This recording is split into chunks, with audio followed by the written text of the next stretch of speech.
Hello, everybody!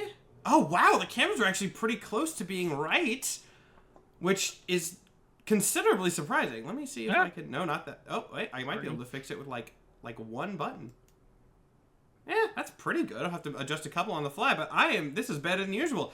How is everybody doing? Everyone ready for, amazingly, the second to last episode of D&Dorks Minor Infractions? Coming to an end. We're getting right up to the end here, which is wild. It's been a ridiculous... Well, I won't say it's been a ridiculously good campaign. Yeah, it will continue to be for 2 more weeks, but it has been good thus far. Chat, how are you feeling? Sorry that the stream information was wrong at the beginning. Cast members, the stream info was right the whole time. Don't worry about it. I said that as a joke. But let's see. Do we have announcements or anything? I kind of just want to get into the episode fairly quick today because... As happens with all of these campaigns, the last 2 probably are going to be a little bit longer, seeing as we have a lot of ground to cover. But we do have a couple quick announcements, so I'll just run through those fast. No real new information, but I will drop some teasers for fun stuff. First off, next week, big thing is that we are not having a live episode.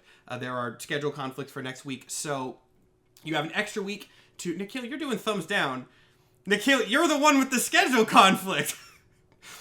Nikhil actively just thumbs down. I didn't think you were watching. He actively just thumbs down himself, and now I'm calling him out on stream. Nikhil is the one with the schedule conflict, but it actually works out really well, Nikhil. Don't worry about it, because we are going to be releasing content next week regardless. Next week, we are going to be releasing the first material for our next campaign, Tales from Kazalor, The Golden Era. It will be on our YouTube channel. I've actually just realized, I don't know what time it'll be posted. Probably by our usual stream time or before. It is a half-hour preview of a Patreon exclusive episode that we are doing. That is like a prologue character introduction thing set 10 years before the actual campaign. It is not required viewing. You will not have to watch this to understand anything else. It's just a little bonus thing for our Patreon supporters. Like I said, the first half hour of that will be releasing next Friday. Then, the week after that, the finale of Minor Infractions happens. And then, the week after that, on May 24th, usual time, usual place, we will be officially starting the Kazalor campaign. I don't really have any new information on that front for you, but I will tease some things. Nathan and I are trucking along on the source book, so that's coming along well. I've also seen the merch designs. I've seen the merch designs for some Kazalor stuff. They're very cool. They're going to sell well, I can already tell. But I'm not going to show them to you yet. You're just going to have to be patient and wait and see those with everybody else. The last thing that I guess I'll definitely be sure to plug here, because Nikhil was also here.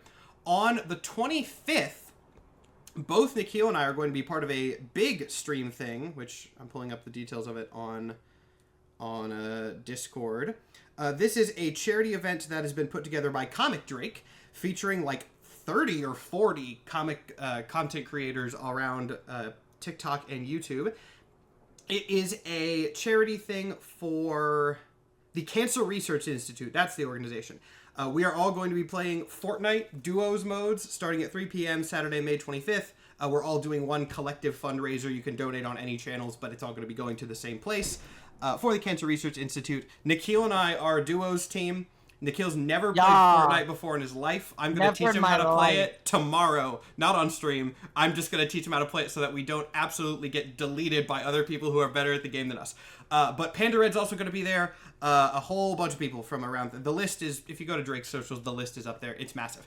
And I think that's all the announcements I have, unless I'm forgetting something, which someone can chime in. But otherwise, who wants to take, presumably, possibly the last recap of the series? Because sometimes the DM takes the finale, so I can be sure to cover everything else.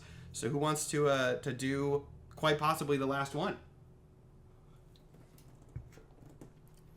You see how I phrased it as I'm going to do it next week so I don't have to do it this week? Now no one can make me do it 2 weeks in a row, so somebody has to step up. It was strategic. I'll do the classic, where I'll offer to take it, but also with the caveat that I need a refresher on where we started last episode. Do I need a refresher on that? Last episode we picked up, right where the previous one had left off. Yes, where the previous one had left off, which was at Janine's house, where we were planning our next moves, which was basically declare war on the United States government by talking to the king. Yep. The king followed suit, declared war on the United States government, but also his army is garbage, and his army is garbage. So we needed more manpower, and we got it from the Leonin, aka Elgon.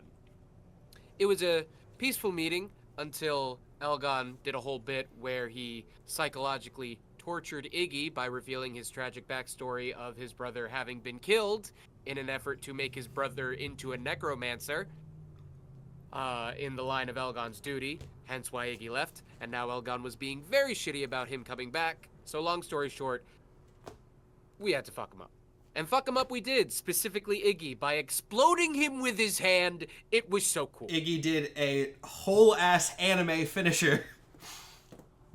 Also worth noting that prior to that, the episode was actually a fun shopping episode where we basically raided not raided, we had the king's permission, but we went into the castle armory and got a bunch of magical items. Ooh. Last week was 50% nice DM and 50% trauma. Yes. And on the topic of trauma, now in our inventory and trying to do something with is the body of Iggy's brother. And at present, we have a dubious liquid that might revive him. We're trying to figure that out. Also, the entirety of Elgon's forces have come to the castle to get themselves equipped with arms, and Catsby floated up into the sky because we neglected to find him. We got distracted. It's okay. We got distracted.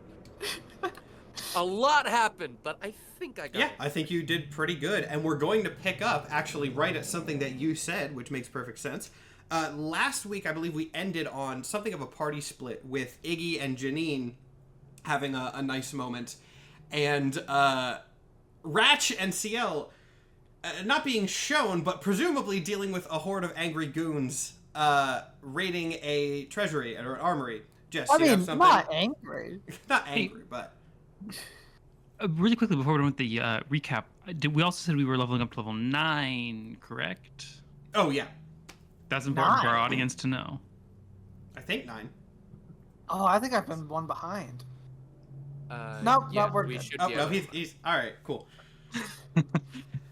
Ratch Hatchet being a level lower than everybody for the entire campaign Ratch would have been my was just- favorite thing. That would have been, I would been good. Hey, that's my move.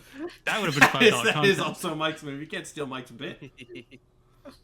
All right, but yeah, we will pick up with, you're right, not angry goons technically, but Presumably very happy goons. We're Presumably- just giving them stuff.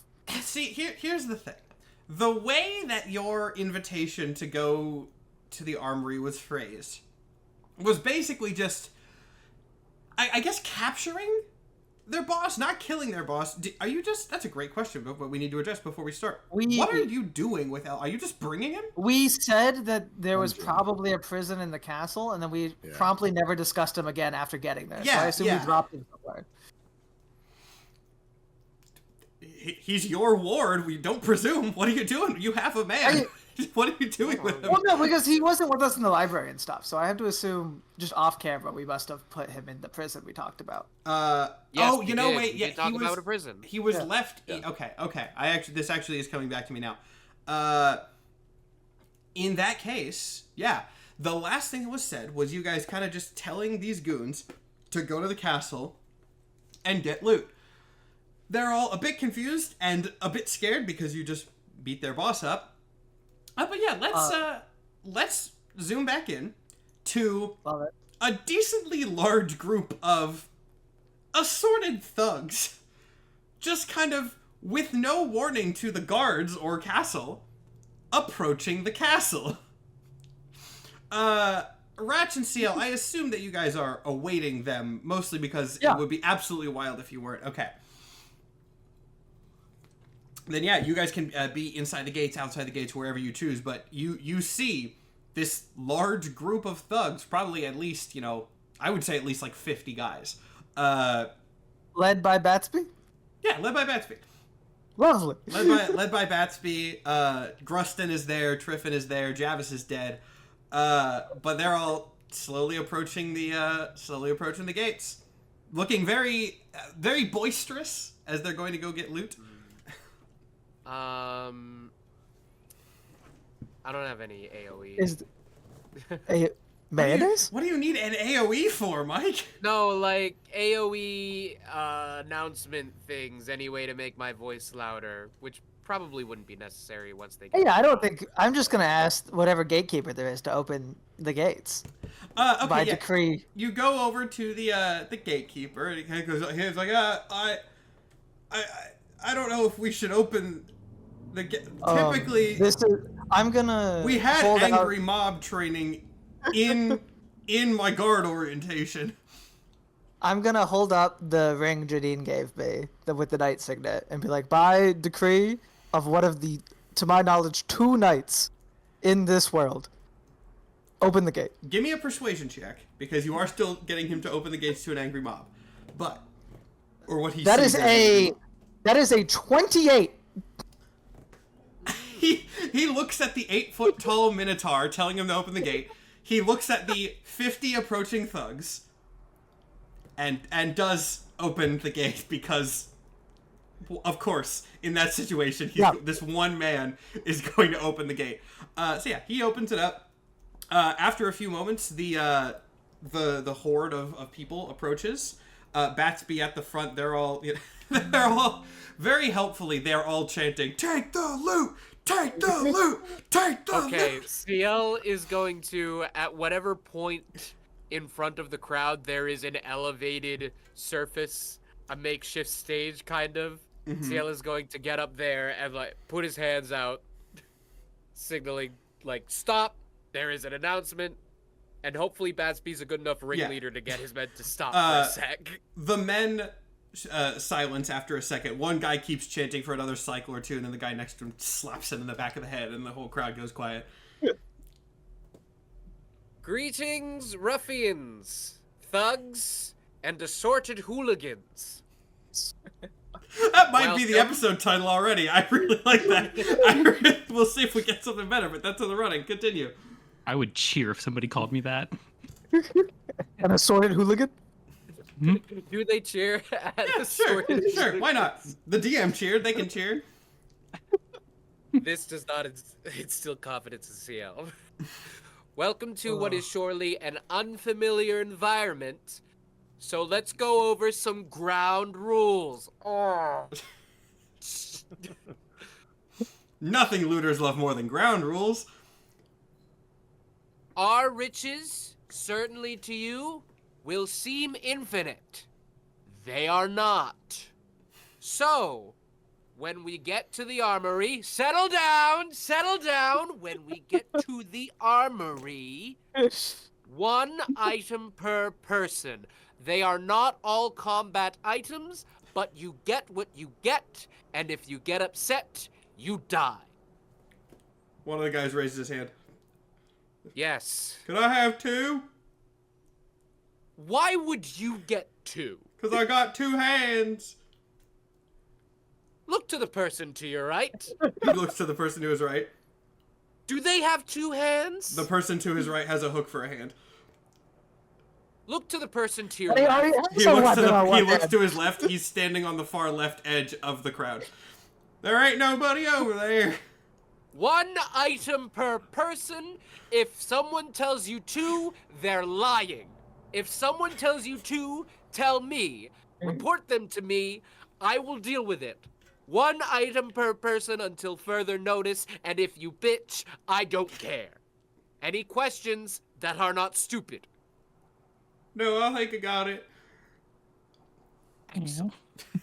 Now. Ooh, this Herculean task. If we could form... No, we can't do a single file line. If we could form 4 single file lines, you will enter the armory in groups of 4. I would like to take this moment to remind the audience that I do believe Mike's real life job is a teacher, which it should provide some really good context for this bit. Oh, this all makes so much Yeah. sense. Oh, Ciel looks to a kind of points to a burly-looking henchman in the front. Are you good with crowd management? He kind of looks around and shrugs, but nods enough. Okay. Your job is to make sure that the next group of 4 does not enter until the previous group of 4 has left. You may assign a buddy or 2 to make sure that happens. Okay? Oh, what? Mike, I believe we've just unlocked the Right. weirdest camera power yet. Do it. Do This- it. I think you have to do the motion. Yeah. Mike- Like you're rocking. Oh, like that. Mike casts minor illusion. Okay, well, it's not doing it It's just, anymore. it's just like the bit. We're trying to keep the guy's attention. It's like, okay, 4 lines. Jingle, jingle, jingle. Look at the colors. Ratch is actually making a light show happen behind him the Yeah, whole okay. time. Ratch You can see I have no is idea. contributing. Hey. But yes, the group figures out. They organize themselves enough. Oh. Excellent. Yeah, CL is going to continue doing his doing his teacher voice and making sure this goes smoothly, but also he has his little guards appointed and little appointees to make sure things go smoothly. Excellent. All right. The guards have just kind of been watching this happen, exceedingly confused by the man wrangling the mob that has appeared outside. But that said, the wrangling of the mob is more successful than expected at the very least. So, yeah, the first group gets set up, and you're free to lead them onwards. One thing that I should note, I believe... No, you guys have gone to the armory without going through the throne room. I was going to say you haven't gone through without them, but I believe you have once. Yeah, So, we know yeah. where to go. Then yes. All right, Yeah. you guys, you lead them down to the armory. Open up the gate with one of the rings. Let me, you know what? We're gonna roll for this collective group. See how well they can hold their composure. We're gonna go over 50 magical items and 50 NPCs. who No, each get as which a item. collective, and they actually, you know what? They actually rolled pretty well. Also, this being the first group, this is the one led by Batsby, and wanting to keep up his reputation in the eyes of Detective Hatchet. Batsby manages to wrangle this group pretty effectively as they start looting the armory. Unless there's anything really specific you guys want to do in this scene, I actually don't think there's much that we need to actively play out here. I'll just, for what they get, I'll just draw things at random from my box. So, but I'll do that as needed rather than drawing like 50 now. I see no reason why, but okay. yeah, I Well, think this is the part of the show alright, where you alright. list off random names and then items for 50 minutes in a row. 50 seems small. I feel like maybe we should go for like a good 120. Honestly, Patreon- like the whole episode. We can give it an extra Patreon cut of me listing magic items for an hour. That'd be a good Well, version okay. of like Patreon shoutouts. Submit your NPC name and preferred magical item. That You're actually- in the army. Yeah. That actually would be everyone that gets- unironically funny. Everyone The gets a NPC Patreon names are all NPC. Patreons. That actually would That's be. not a promise. That's not a promise. yeah. That's not a That's an promise. idea. It's something that I am now thinking of. It's- Someone did ask. It's also in, just retroactive forever. Anytime Yeah, someone it doesn't submits an matter. NPC name, it was in this scene. They just didn't know. That's where their NPC was. someone did ask what Batsby. Oh wow.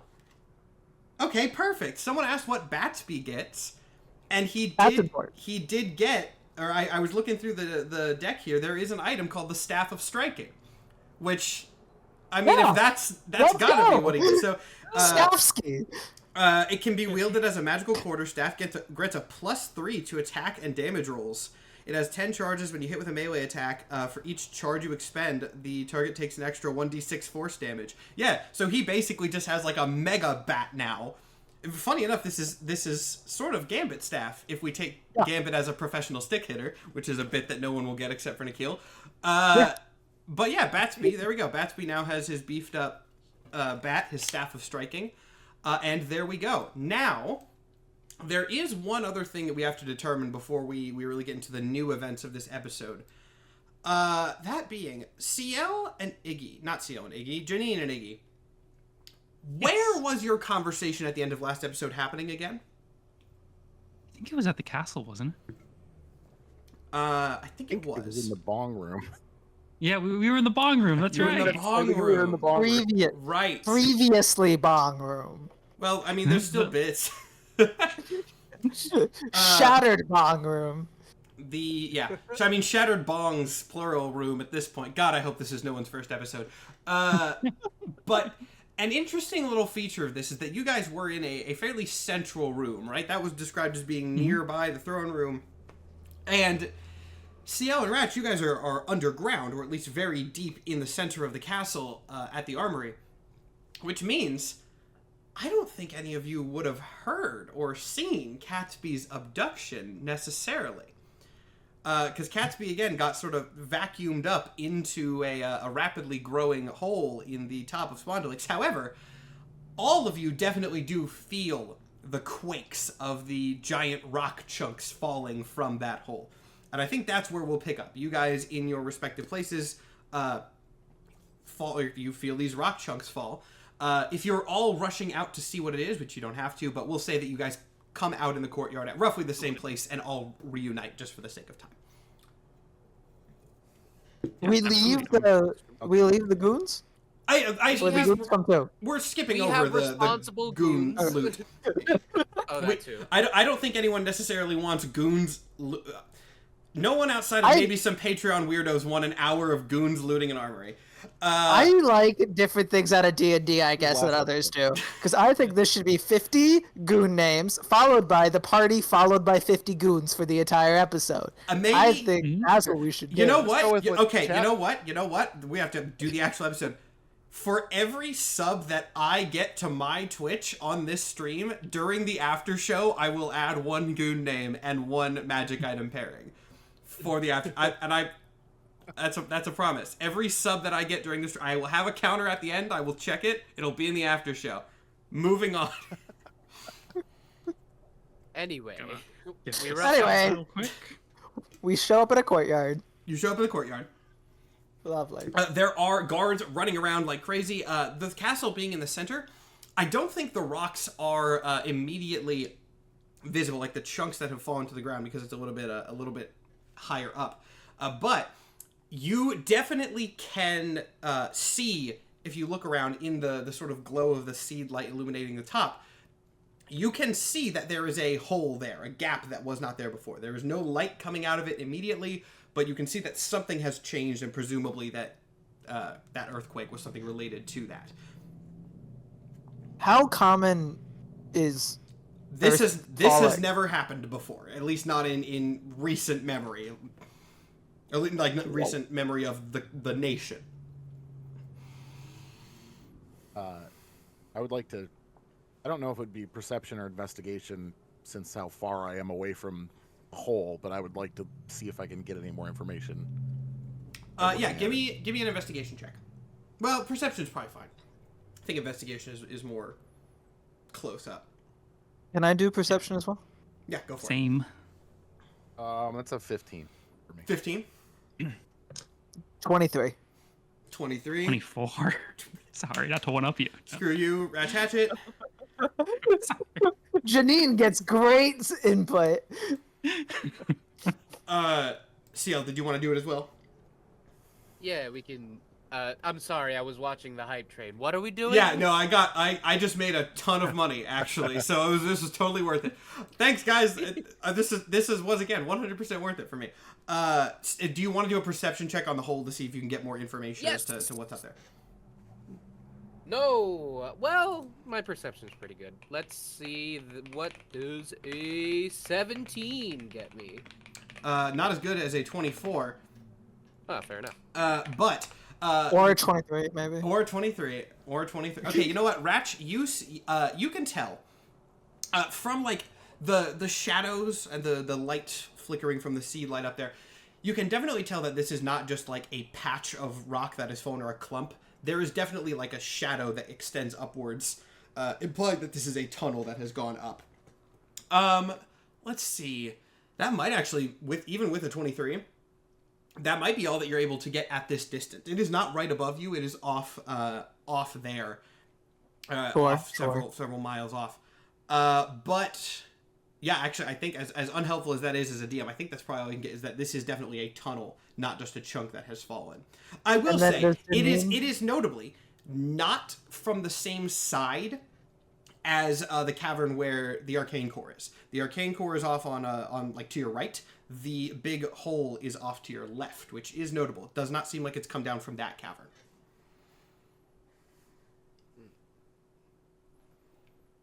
Is Shephard with us? Where was Shephard last? Which group did he go with? I know he didn't. He probably would have been with the goons looting the armory, right? Because I don't think he would have been there for the nice moment between Iggy and Janine.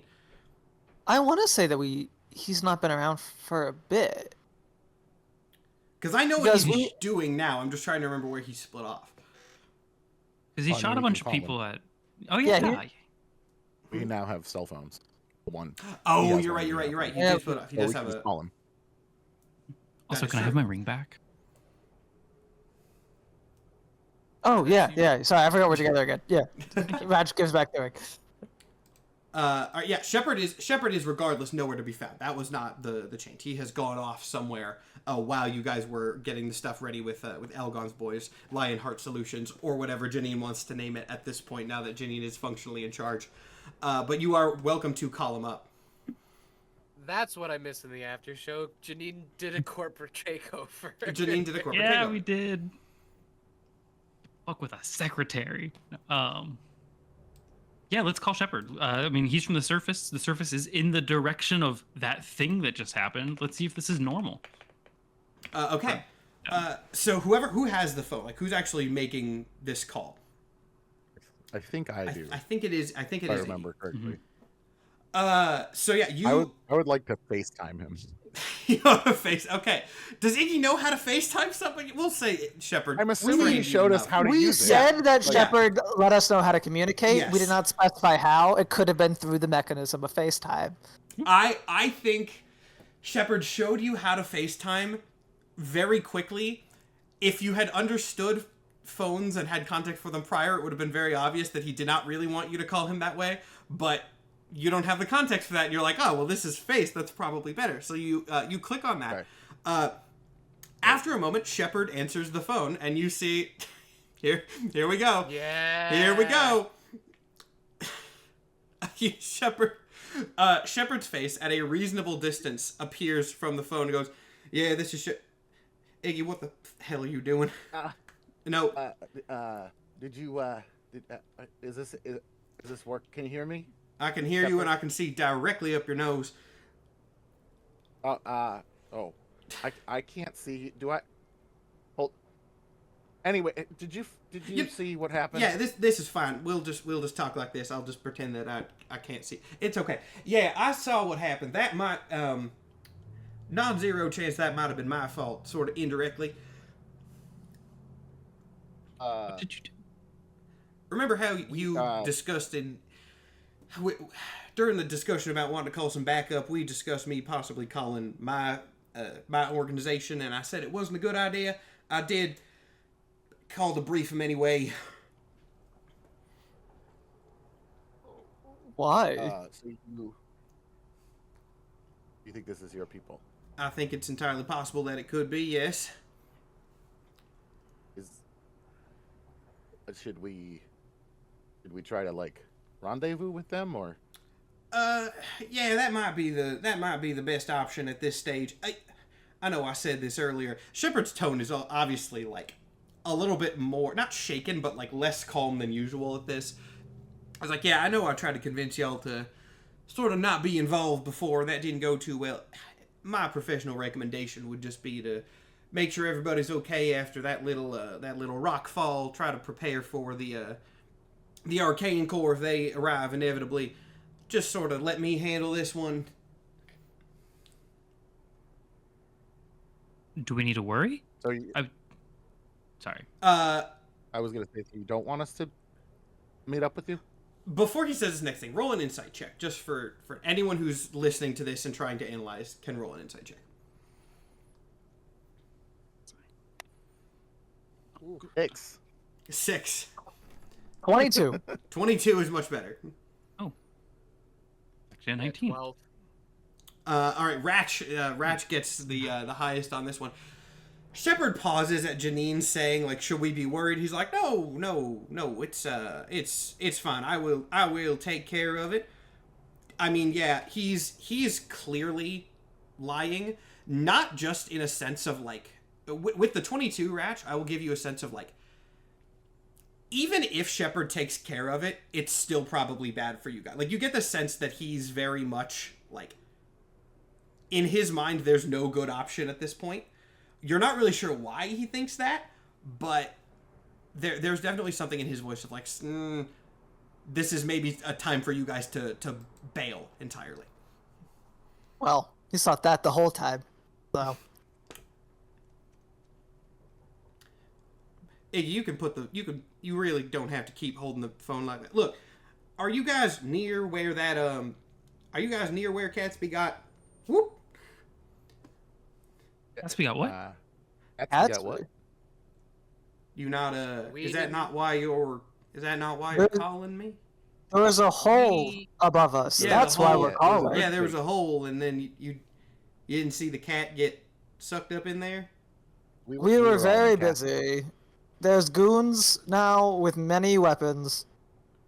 There was 4 lines. It was have it was an army. very yeah. While I am actually somewhat impressed that you managed to rally an army this quickly, if you didn't see the cat go, let's see, are you near the hole right now? We can get Nick, closer to the hole. like- No, Near enough. no, do not get closer to the hole. You can stay exactly what you keep outfitting your army. I'm gonna handle this. I will call you back in. Wait, hold on. It- What's up with the hole?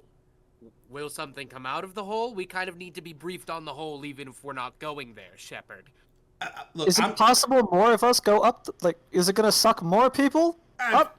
I don't. Just tell us about your hole. Describe What's the the hole, Shepherd. What's the whole Sounds fucking like a friend hole. situation, Shepherd? His voice is coming in as he's staring at the super close up of Iggy's face and everybody else just in like the corner background.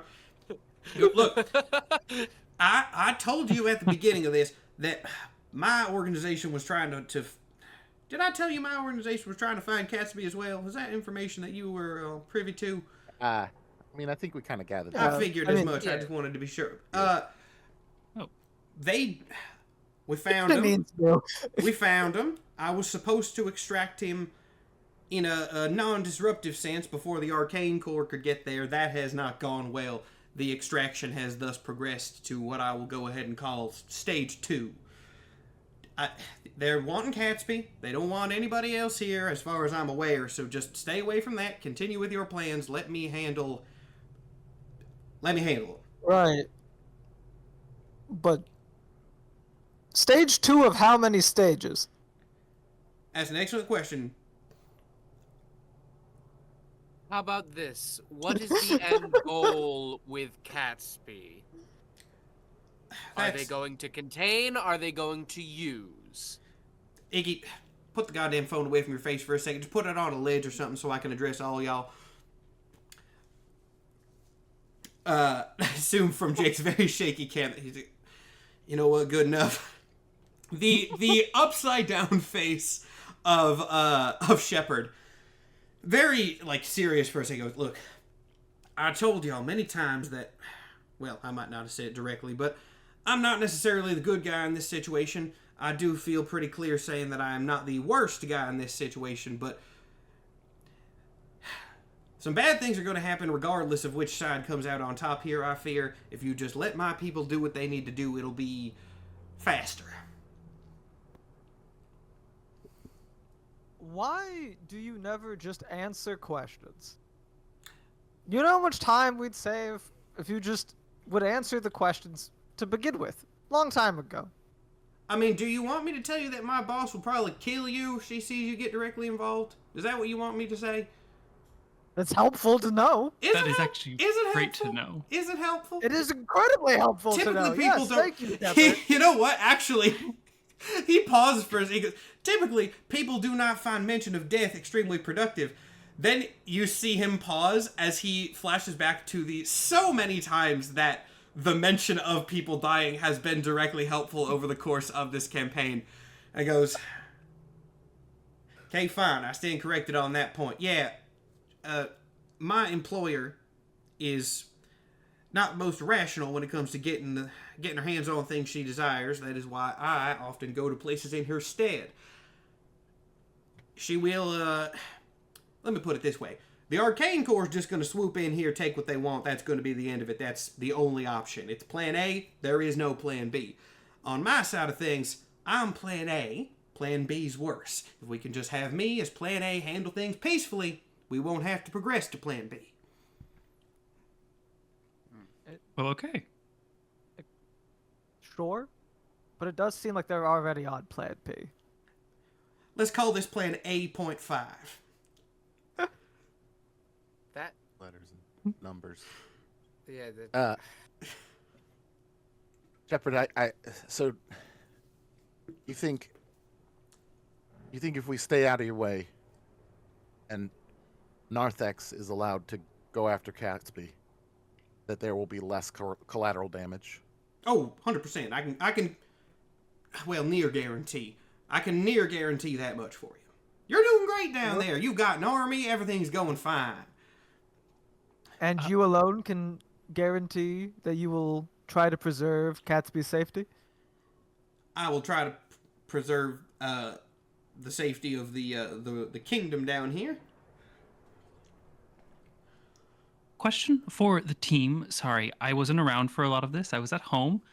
Do we like Catsby? Do we care about Catsby? I noticed you all didn't have Catsby around when you showed up.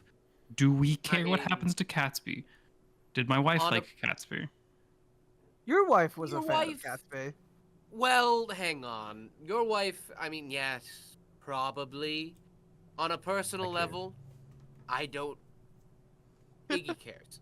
On a personal level, give it or leave it. On a mechanical level, incredibly dangerous object that would be best if it wasn't in anyone's hands but ours. Mr. Neal, Or allow me to anyone's. chime in. Best if it Catsby didn't is exist, frankly. considered by many people, myself included, to be a weapon. Yes. Okay. Did Just Pine misunderstood. by chance call Catsby a member of her crew? Yes. Yeah. Then we can't do this. Can't do what? Can't let me do what I need to do. Can't let Catsby be taken by some random group. She said that she would have died for Catsby. She said that about you all, so she would have died for you. She did die for you, actually. All right. Well, sorry, We gotta save Shepherd. Catsby. That settles it. We are coming for the cat. Shepherd kind of puts his head in his hands for a second and just like looks up and goes, "You people have no idea what the hell you're getting yourself into, but, and I won't say this again, I wish you luck. If you get this done well, you'll probably cause some change for the better. I'm sure we'll be meeting again soon. I'm not sure on which side of this whole thing, but if you need more information from me, ask now, because where I'm going, it'll be a little bit more, difficult to communicate." How do we get to where you're going? Do we just go up the hole? Going up the hole should do it. That'll be the most direct route, at least. It's not the way I came to. Also, Jake, I don't know what's happening. There's a billion emojis coming up on your screen right now. Yeah, this communicator seems to have like hieroglyphics on it, in addition to regular text. I should have said it in the country voice. I should. Okay. All right, Jake. Well played. Shepherd kind of looks and goes, "Yeah, it's not the way I came down, but seems like it's the most direct route at the moment. I don't know how you all are going to get up there, but might be able to find a way." Okay. Well, Cool. hopefully we don't fight you. I'll try to bring Or you back we to life do. if we kill you. I don't know. You seem nice. It's nice to see another human, but a lot of you all seem to suck apparently, which is going to give me an identity crisis later. It happens. And then with that, Shephard kind of reaches over, takes the phone, and hangs up to do, presumably, who knows what. Is the plan now? You guys kind of have some... I'll actually go ahead and say this since we're getting into the sort of final moments here. This is since it's a live show, we have a set episode, so you get some extra information here. Once you start going up there, that is the video game. You cannot progress from this point. So you guys can do, and you can get any allies that you want. You can get any items or things that you want in Spondylix before you go up there. However, one thing to note, you are going to also have to figure out a way to get up there. Getting to the roof of the cavern is not something that people often do. However, just to add some foreshadowing and also a reminder, one person in this chat does have stuff related to the roof of the cavern in their backstory, which you may have a contact that knows how to get up to the roof more reliably. But I will leave that for whoever it is to reveal at their leisure. Well, at worst, I have these, and CL shows off his shoes. Spider-Man shoes. So we have one rather slow method of getting up there, but I'm only one person. Does anyone have any way to get up that hole? I don't seem to have any I can s- make it less dangerous. I'm pretty we- sure. Hold on. Yes. I was going to say I can make it less dangerous for us falling wise, but with Featherfall, but not much less. How high up is it? It's very, very, very high. It would be like it's the sky up there. It's high up enough. It's several miles at the very least. I'm not good with distances, then I'm but out. well, Nikhil, it is a very let me text you something, Nikhil. This is a very minor thing that admittedly could have been forgotten over weeks. Let me text you something. Curious. Yeah. I was like, Well- if this is me, I forgot. Don't worry. You guys keep talking. While this conversation is happening, I feel like we've not had a moment to rest since we fought a very powerful Leonin with an invincibility ring. Perhaps we should take a long moment and rest down here before we go up to near certain doom. Ratch agrees, but out of character, I absolutely love the idea that we're like, all right, Shephard, we can't let the cat go. We're gonna go after him. Let's take a nap. That's real quick nap. Yeah. And then You we'll gotta go be up. prepared to go into the unknown. Also, hey, Iggy. Do you still have your brother's body on you? I believe it was left in the treasury or the armor. I keep calling it treasury. I believe it was left in the armory. I think, Matt, you near the never end of the mentioned episode- this. I definitely Never did. near the- once did you mention that. I think I did no, once, we but it was definitely- Near the end of the talked episode- about that. Yeah. we decided that basically that Iggy was okay with taking him back to Elgon's place and putting him back in the freezer, basically. I'm just making sure we've done that before we Yeah. climb up the thing with it. Okay, Yeah. cool. Then we should rest at the new office, and I would like to try something on a corpse. You said there were others in there, and I think it'd behoove us to test it before we do it on your brother, or my wife. God willing that we find her body. And there's other corpses down there, right? So, Matthew, if you're Yes. okay with it, do you mind if we help stall for time a bit by going to the basement fridge morgue of Pine Co? You can go to the basement fridge morgue of Pineco. Which was suggested by somebody in chat named Jade Sky. I don't want to make everyone think I'm creative. Pineco has a name, I mean. Okay. So, while you guys are doing your thing, I will take Iggy over there and inside of this morgue, are they like labeled in any way? Can we find somebody who might be like a tough mage or like a wizard or something? I did not describe them as being labeled last time, but also for the sake of simplicity, yes, they do have like crude labels on them. Okay. Yeah, you're able to find a mage. We'll say you're able to find a mage. Cool. Since we're about to long rest anyway, I want to cast Reincarnate on this mage. You're gonna have A to. spell that I learned at level up, which is narratively a bit awkward to learn this seconds after Iggy and I had that conversation. So it's an experiment. It's something you were that I've never thinking done about it. before.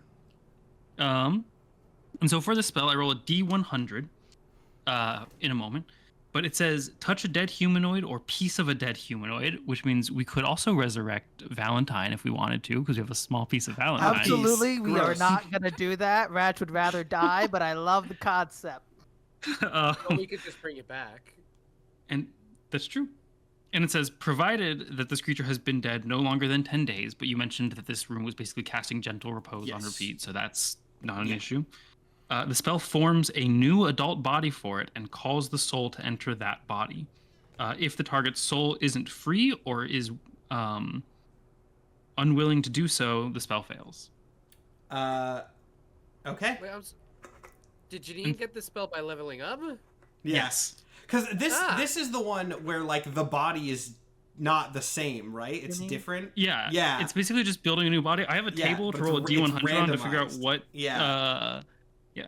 Which also, this table hasn't been updated, so things like kobolds and If you- Paragon aren't here. If you and want to that's Google disappointing. updated reincarnation table, I'm sure there's one easily available. Well, I rolled a 45, which is a forest What? gnome. Forest gnome. Okay. Considering that there's not like traditional forests here, at least in the same capacity, that would be a Mushroom very man. straight. Actually, it probably would be a mushroom gnome. Yeah. Well, my best friends are mushroom gnomes. Just for fun, roll for that table. Roll on that table for me again while you have it up, to determine what this body that you found was originally. Okay.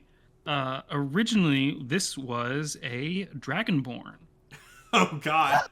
What Okay. a Yeah. downgrade. Okay. So, you find this dragonborn mage. You cast reincarnate. There's no like rolls or anything that have to be done to do that if the target's willing, right? Like it just happens. Yeah, I mean, unless this dragonborn wants to be dead. Yeah, the just dragonborn does not want to be dead. There are situations in this world where they might actually, but not in this case. And yet, so this, I don't know how the visualization on this spell. I guess a gnome just kind of like appears next to the body. Immediately starts screaming. I feel like there's no reality in which the reincarnate spell does not result in immediate screaming and panic. Wait, is Hey. it not reincarnation? Like he knows who he is? Yeah, it says that they remember. Oh no, he knows, but from Oh, therefore that's perfect. from this perspective, this probably like 7 foot tall dragonborn is now, as people are saying in chat, essentially Toad from Mario. Yeah, because it That's- says that's the why this reincarnated is- creature recalls its former life and experiences. It retains the capabilities it had in its original form, except it exchanges its original body for the new one, Yeah, and changes Okay, racial cool. traits accordingly. yeah. So Cool. yeah, Also, I was wondering how it related to Toad from X-Men because my brain is broken. But Toad from I- Mario makes more sense. that's so good. That's so good. Yeah, so if this toad is screaming, I'm gonna be like, hey, Yeah. hey, hi, hey, calm down. Do you need a hug? I briefly considered doing a Toad impression and immediately scratched that from the list of options. Do it. I don't think I feel like I could get there if I just took my Venom impression and made it a lot higher pitched, but I feel like it would hurt my throat really badly. Oh my god, I want nothing more than this. Right? Well, maybe later. Will this Toad just kind of like how? Janine is definitely taller than a forest gnome, I think, right? We haven't established Janine's height, but for average human or average forest gnome, this tiny forest 5'6". gnome guy just kind of looks up. It's like, who are you? Where am I? Why am I short? I'm Janine. You've been reincarnated. You appear to have been dead. would you mind if was this you? You can't see on top of the gurney. You're very short now. Can I pick you up? No. Okay. Well, however you can look at the gurney. Tell me if this was you on the gurney. The forest gnome, not like that short, kind of puts his arms and lifts himself up to look at this gurney. I think this does set off another round of screaming. Oh dear. Okay. Hey, it's okay. It's okay. That body died, but you're alive. You're safe. You're a something now. I don't know what you are. I've never seen one of you before. But hi. Yeah. What? I saved your life. Why? Why did you do? What is this? Am I some sort of chosen one? Is this fate? Is this destiny? What purpose have I been brought back? Two purposes. One, Elgon, the Leonin, is in prison, and I'm taking over now, and I'm trying to treat everyone better. And you seemed to be dead, which means he didn't treat you very well. Also, we're gonna go to war, and we need everyone we can get because a foreign government's invading. And you seemed like a strong magic user. Also, this might have been an experiment before I do it to his brother or my wife. Hi, I'm Janine. I do weird things to bodies. We just did this to see if it was horrifying, so we didn't do it to our loved Jake ones. and I had identical reactions to that thing that Jess just said. When Janine says that, he just starts slowly like backing up towards the door. I think I'm good. I'm just gonna go now. Wait, do you have a name? Because you don't look like yourself. I'd rather you not know my name or personal information. And then this forest gnome, kind of stumbling due to the not being used to the height, just kind of like stumbles out the door, running. At this, one of the Elgon's boys, or I guess Janine's boys at this point, kind of like pokes his head and is like, "Hey, everything good in here? I heard screaming, but that's not too weird for this room." Oh yeah, we brought somebody back to life. I think he's in shock. We could probably get rid of this body though. Do you have a cremator? Oh, actually no. We shouldn't waste a perfectly good body. Hold on, and I'm going to cast Animate Dead on it because that gives me a friend for 24 hours. Someone in chat just said, "What did I miss?" implying that they are joining the episode now. I'm so sorry, D&D boy. Okay. Honestly, you've not missed a ton. No. Just This has been horrifying a weird pacing one. transformations. But it's about to heat up. Regardless, yeah. I mean, you cast Animate Dead on this dragonborn. So after casting Animate Dead on this dragonborn, I'm going to turn to Iggy and go, "I beat death. I can do this for your brother." Sorry. Iggy is speechless, but mortified.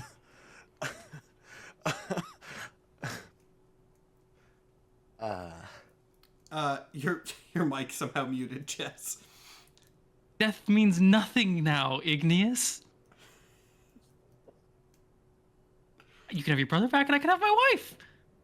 The goon who's still poking his head through the door goes, "Yeah! I didn't see the first part, but that sounds great!" Yeah, if you die, I can bring you back. You'll have a new body. You might be a different type of person, but that's okay. You'll have all your memories and still be you. That sounds great! Can I be someone who has both of his kidneys? Probably. Honestly, I will offer this as healthcare for anyone in this organization. This is great. And the more I practice it, the more I can do. Jess invents the crucible. Die and be reborn. We've become X-Men very fast, actually, today. Finally!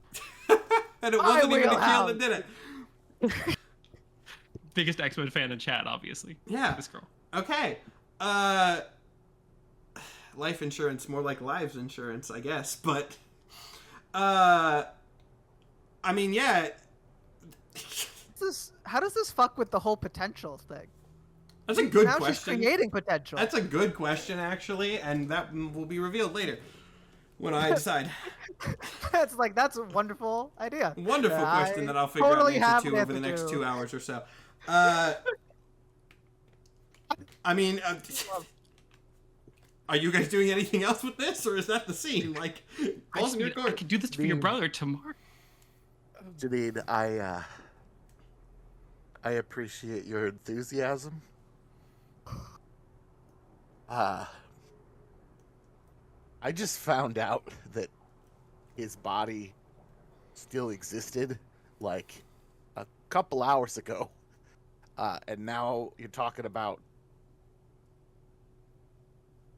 bringing him back in a different one, maybe a different species or something. I was already conflicted. Now I just really don't know.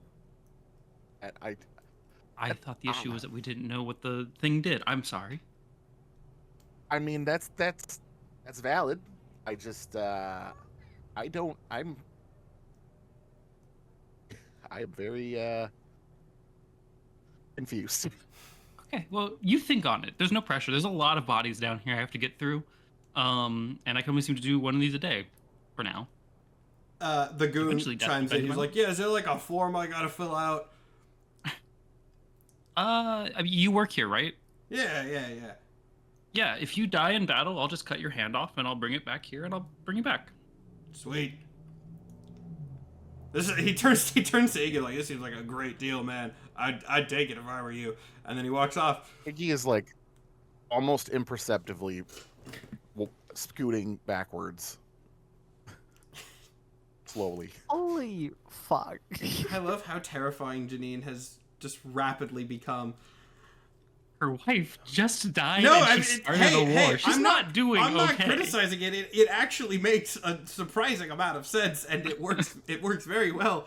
But yeah, okay, that's now established. What are CL and Ratch doing during this time? Good question. What do we Where even are we? Are we in the room? That is a We question head for you back? Do you guys. guys want to come with us? You can come with us if you wanted to have. This is I need to have a weird conversation episode. with CL actually Okay, in private. Oh. perfect. But so we could have Okay. hugged back. Let us away to Um, the bong room then. They're fucking doing this monstrosity. Anyway, because of information I totally remembered, Ratch has. No, I things should to have say. reminded you. It's on me too. You're good. CL, we have feelings towards each other, and we know where we consider the other one to be. I don't know how to. I need your shoes. Excuse you. I have a way that we might be able to get closer to the hole, but it requires getting some materials from some people who are already kind of on the roof, and I know them. They can help us get everyone up there, but if only one can go up, it should be me. Ratch, I need you to give specifics for the rest of this conversation because from my perspective, you're a child. You're a child asking me for the one magical item we just got so you can get it for yourself. So if that's not Do the you reason, want- that's great. Do you want my fancy staff thing? We can trade. You can think I'm what you not- want about me, but you shouldn't realize that I don't care about petty things like magic or, political power.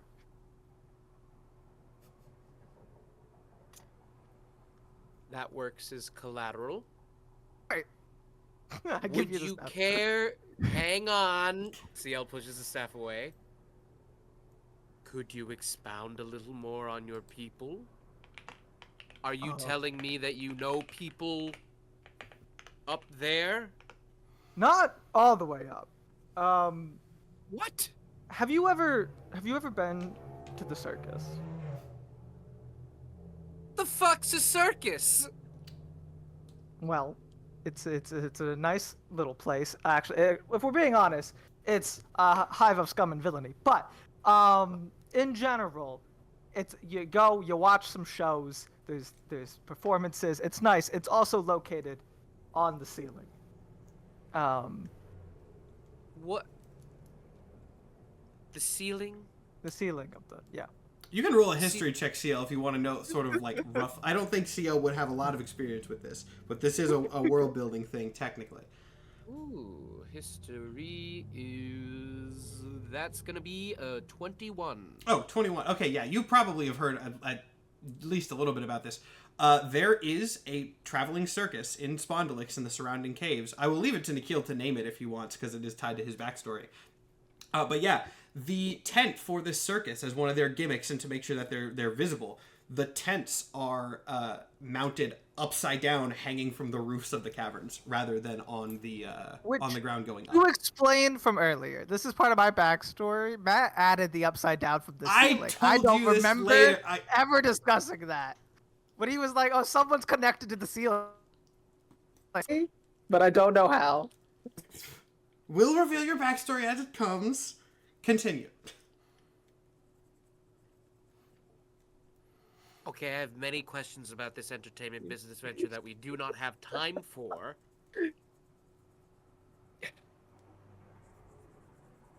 Okay, fine. CL takes his shoes off. Give me your staff. Gives him the staff, and then I listen. And what's that staff called again? So It's can... it's gonna be a whole bitch for you to get, but it's called the Rod of Lordly Might, and it turns into like 8 other weapons you'll need to download instead because it doesn't actually load into the actions. If you want, I assume we'll trade back shortly. I'll just put in the rod, and then if I need the stuff, Yeah, I'll I doubt there will be combat in this, so you'll be fine. I've been wrong before, but I mean, an upside down combat scene would be pretty cool. it would. It would if we had more time. I don't trust Matt's estimates of combat ever again. No, that's Quick, fair. easy combat. You kill have the very character. clear reason not to. You have very clear reason not to, Jess. Very easy combat that lasts a mere 2 hours and kills a party member. Maybe I'm just a liar. But regardless, Ratch, you do know, if you think about it for a bit, probably you do know like what nearby cavern the circus is in currently. You can get there. It'll take probably a couple hours, but you can get there to go and ask anyone who wants to come along can. Of course. I was gonna say, just for timing wise, retroactively, if me and CL could have had this conversation as they were going to the place, Yeah. Oh, yeah, it'll that's- probably yeah. work out. Yeah, that's totally fine. Cool. All right. So are you going by yourself, or are there? Okay. I mean, unless CL wants to follow me, he's got 2 real options. but I'm it's really going just to to choose. follow you. You said some crazy bullshit, and I need to see what you're doing, even Okay. though I can't logistically be with you when the conversation happens. All right. So, as all of this stuff will split up, the necromantic horrors are happening on one half of the party, while Ratch and CL are taking a journey to a nearby village. And once you get into this cavern, you see up in the glow of the seed light a multicolored circus tent, right side up from Spondylix's perspective, because it's not like they have a frame of reference, really. This is what their circus is. But for the audience, this large circus tent hanging down from the ceiling. There are some people kind of around the ground under it. It seemed like, somehow this is the place where they take the audience up. There are a couple stands selling food and things. Ratch, if you want to make me a perception check as you get closer. Oh, that was a nat 1. It's an 8, but it's a nat 1. Okay. In that case, I was gonna see if you knew anybody that you see, but no, like you cannot make out any faces as you approach this area. You don't have any frame of reference here. You know this is the circus.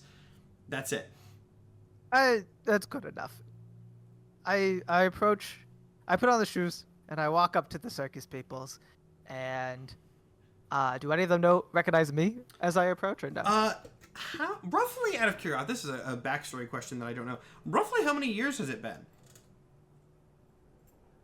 Oh fuck! Now I have to think about how old Hatchet is. It can be a rough number. This doesn't have to be a.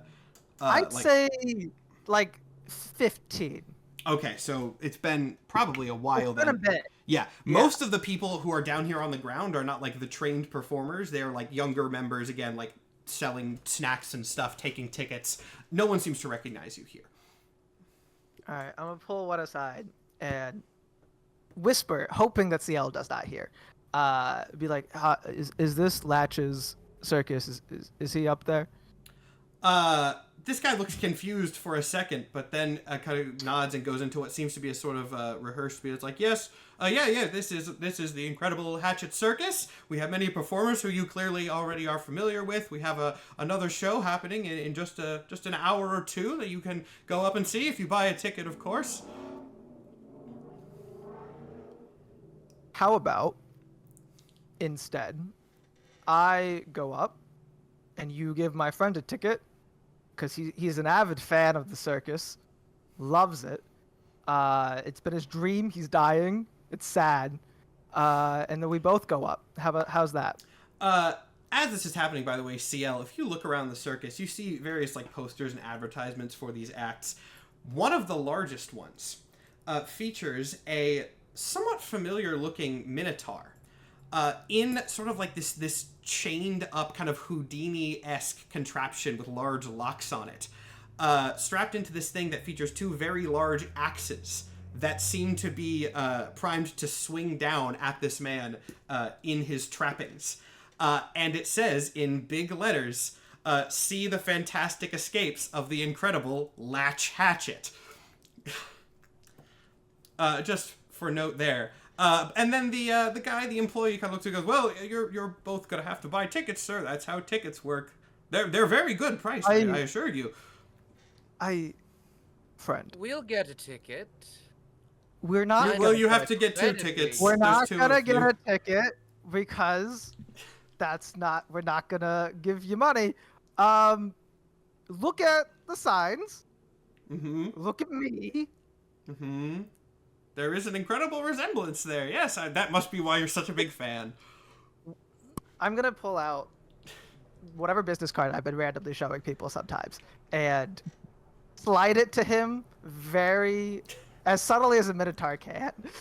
Let me make an insight check from this guy to see if he makes the connection. Oh yeah, he takes this card and he reads it, and then he looks up at you, and then he looks down at the card again, and you see his eyes go wide. He goes, "Oh well, of course. I've heard that we didn't expect to ever go. You can go right up. Your friend too, of course. That's fine. I'm sure that your Latch would be happy to see you. Yeah, thanks, sir. thanks, guy. Totes, awesome. I'm gonna turn to CL and I'm gonna give him back. I'm just gonna throw him his shoes. It's just like, apparently we're good to go. That's funny. Very good. And we'll go up. Yeah, Whatever way you're supposed to go up. They have this very complex elevator, essentially, that they have rigged up into the tent. You know from your circus days that they do have people who have like very specialized magic to be able to climb the walls, which is a very dangerous job to do. But they climb up, they set up these little elevators, and then they can drop them down to the surface.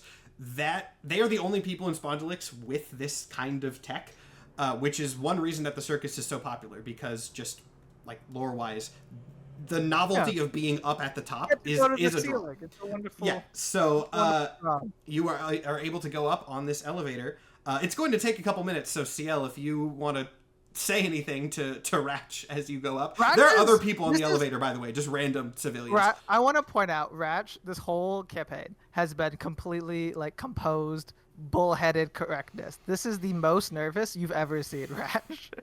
He is like very squeamish about doing this.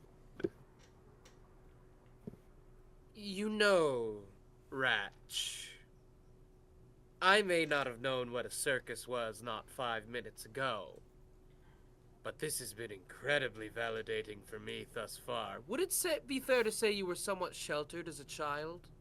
The opposite. Oh? I mean, I was in a traveling band of hooligans that people would go to when society rejected them. So, no, I saw more of Spondylix than most, and I saw the worst of the people. A skewed perspective, then. I lived in the town. It was nicer. Interesting. And are you excited to speak with your father? No. Why would I? Why? What do you think, Theo? Look at where the man lives. He could there's have a litany of nice, ways. he could have a nice, respectable office in town. He could be a normal, good father. Instead, this is what he does. He literally pretends to break out of prison for a career. You pretend to have a career putting people into prison. What's the difference? I have been very successful in my career. There's no need to be nasty in this occasion. I've put away It's the circus. 10 of We should people. have a little fun. You don't know what a circus is. I don't need sass currently.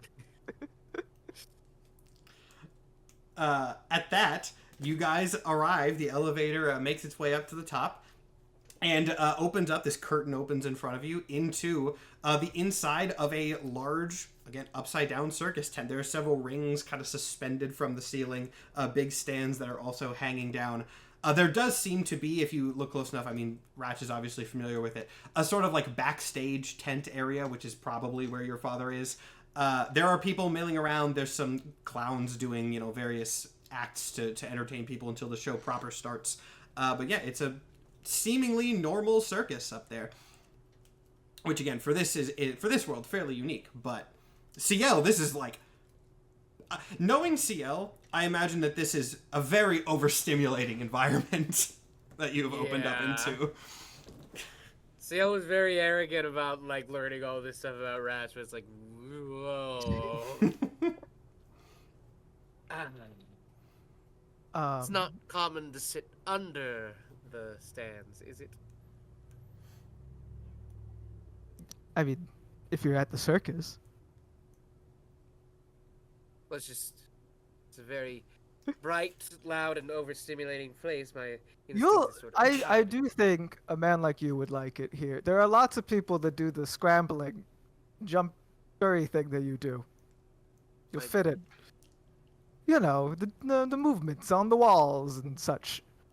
The unnatural things that you like. And then Ratch is gonna go into the backstage section.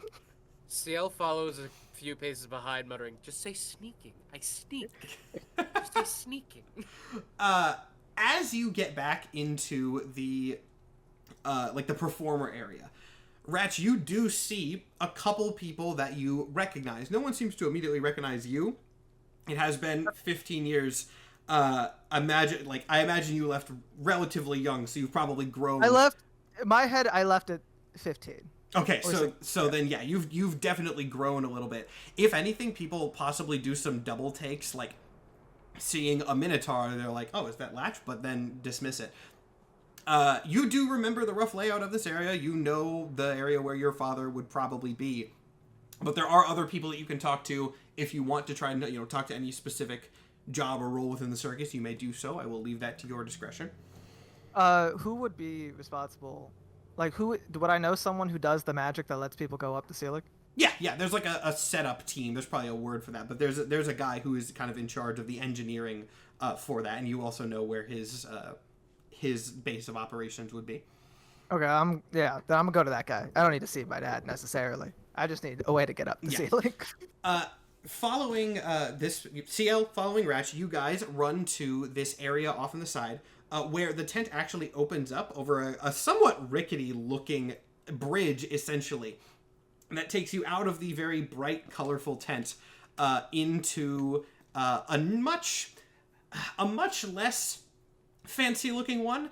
It has been painted this sort of dark gray to kind of blend into the rock so that it doesn't ruin the illusion of the bright, colorful circus.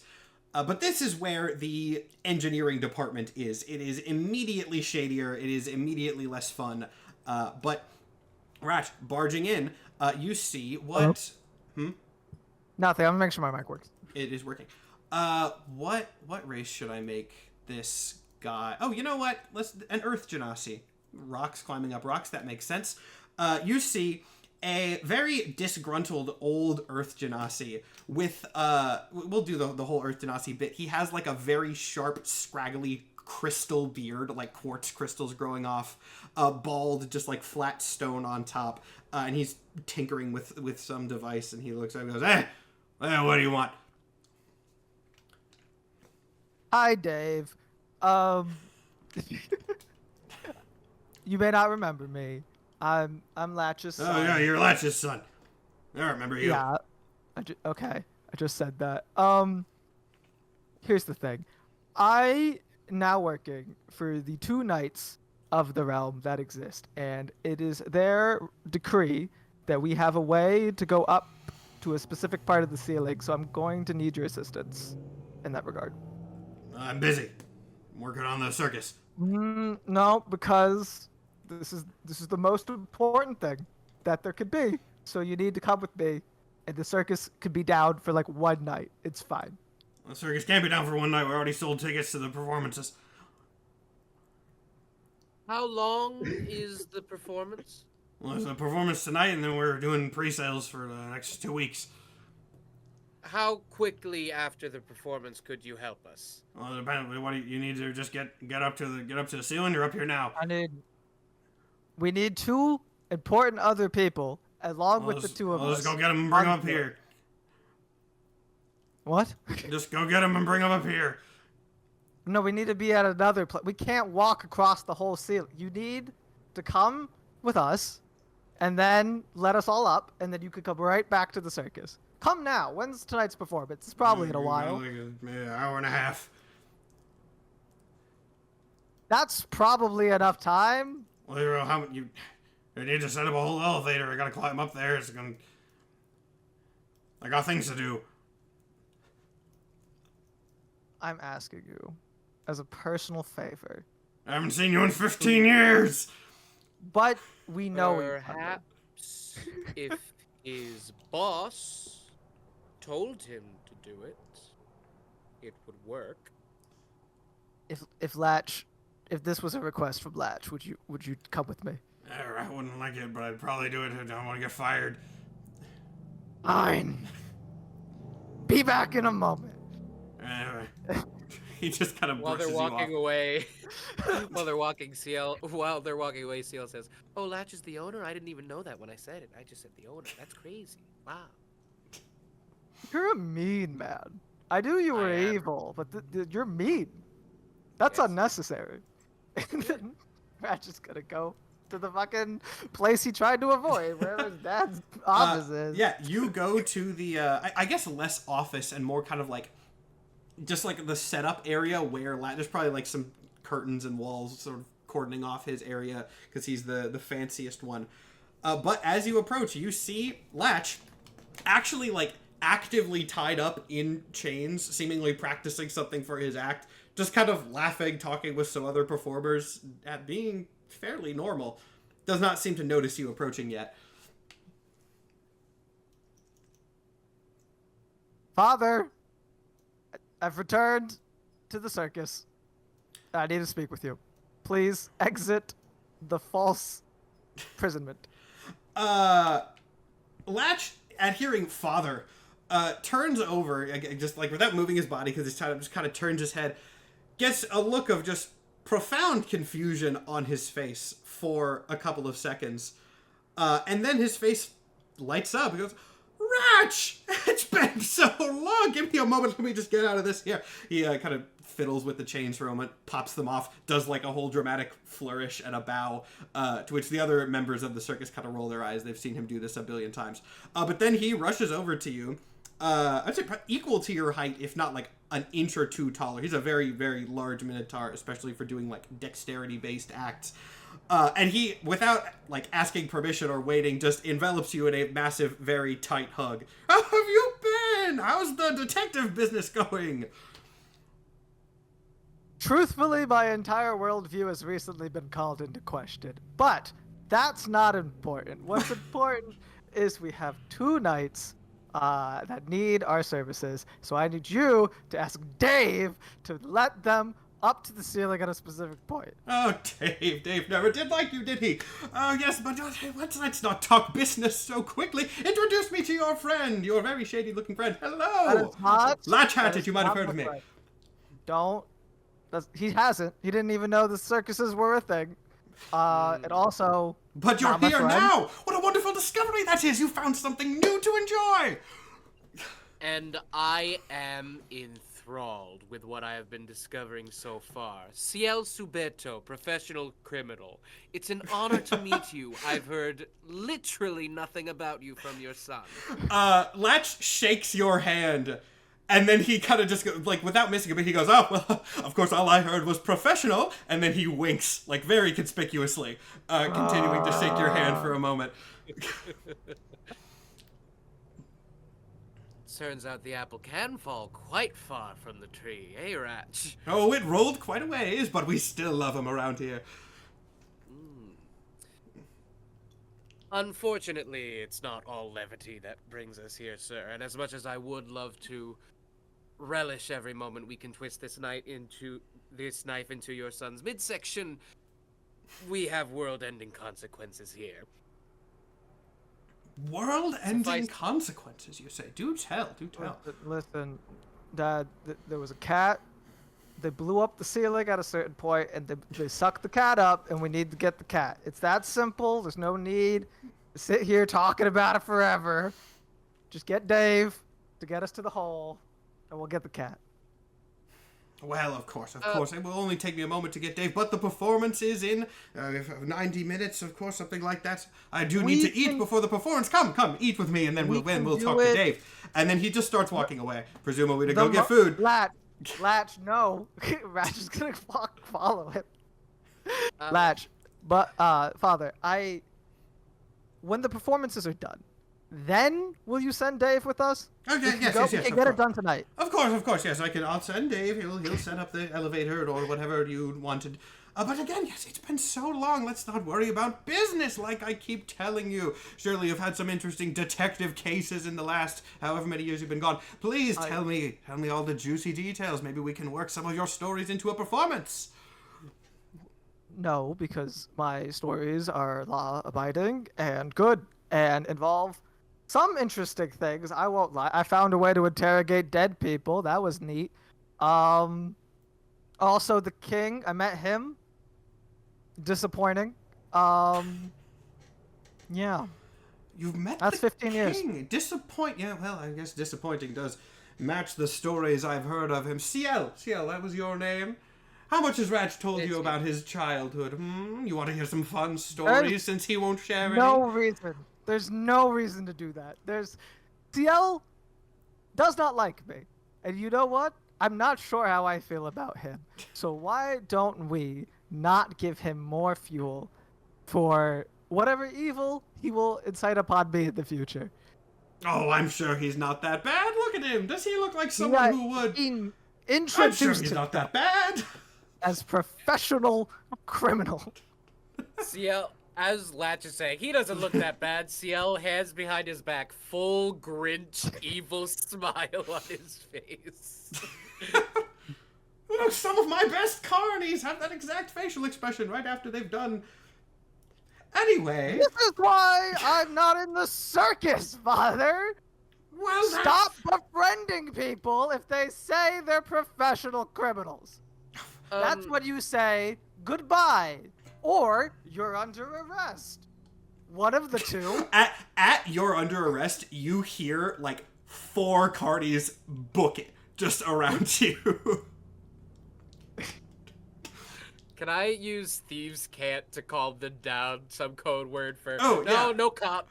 We're Whoa, good. it's so rare that we ever get use of thieves can't in a campaign. Yes, 100% yes you can. And Latch is going to respond in the same kind of code and speak, which I won't try to imitate for the sake of audience understanding. But it's like, you really do know your stuff.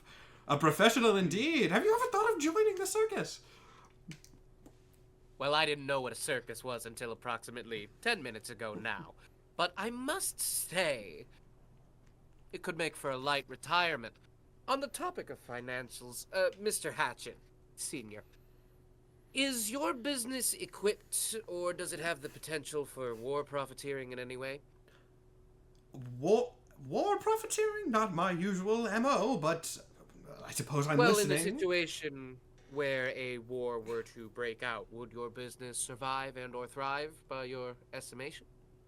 Well, people are always going to need entertainment, and many of my esteemed performers are also equipped to do other things if the situation demands. Great. Now, here's the important part, Mr. Hatchet. For that to happen, your business needs to exist. And at the moment, dominoes are in the motion of falling that will inevitably lead to war with a government that is almost certainly far more powerful than our own. So what you need to do, for everyone to not die, is at the end of this, when we've all had our fun, really, truly help us get into that cavern, because it is quite serious. What a lot of information to dump on someone who you only just met, but I love your enthusiasm, truly I do. That sounds quite dangerous. It is. You'll also be delighted to know that your son has recently gotten into killing. Did you know that? There was someone I really didn't want him to kill, but he killed them anyway. Latch gets, like, the most smug shit-eating grin on his face as he, like, feigns surprise and turns very dramatically to Ratchet. Ratchet, my boy! Now, what have I heard about your recent actions? I thought you were too high and mighty for our under-the-table dealings. I'm so hurt. And then before you have a chance to respond, he drops that act immediately, puts his hand on his shoulder, and goes, "Oh, but I'm so proud of you finally coming around. I knew you would eventually. You went off on your little flight of fancy about morals and all that, but you are a Hatchet after all." Listen. No. Okay. Yes. I'm still a man of morals. Here's the situation. So, you remember the law and how that was, like, the greatest objective truth of right and wrong in existence? I truly do not know how you are my son, but yes. Anyway, turns out there was this guy, basically a devil, who compromised the entire thing. I thought that the king, being the king, would have some sort of mental fortitude to resist him. That's not entirely the case, it seems. So I don't know what part of the law came from the devil and which part is, correct. But I do know that somebody, very important, a friend of mine, was crowned to be a knight. And that means that they are basically the law. And they said to kill everyone who came from the above. So that's what I did. And that's still the law. And that's 100% morals. Oh, Ratch.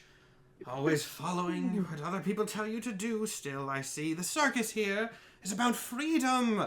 We don't have to worry about codes like that. See, I can tell you're conflicted about all this. You should, because I didn't get to ask Pine how she felt about circuses.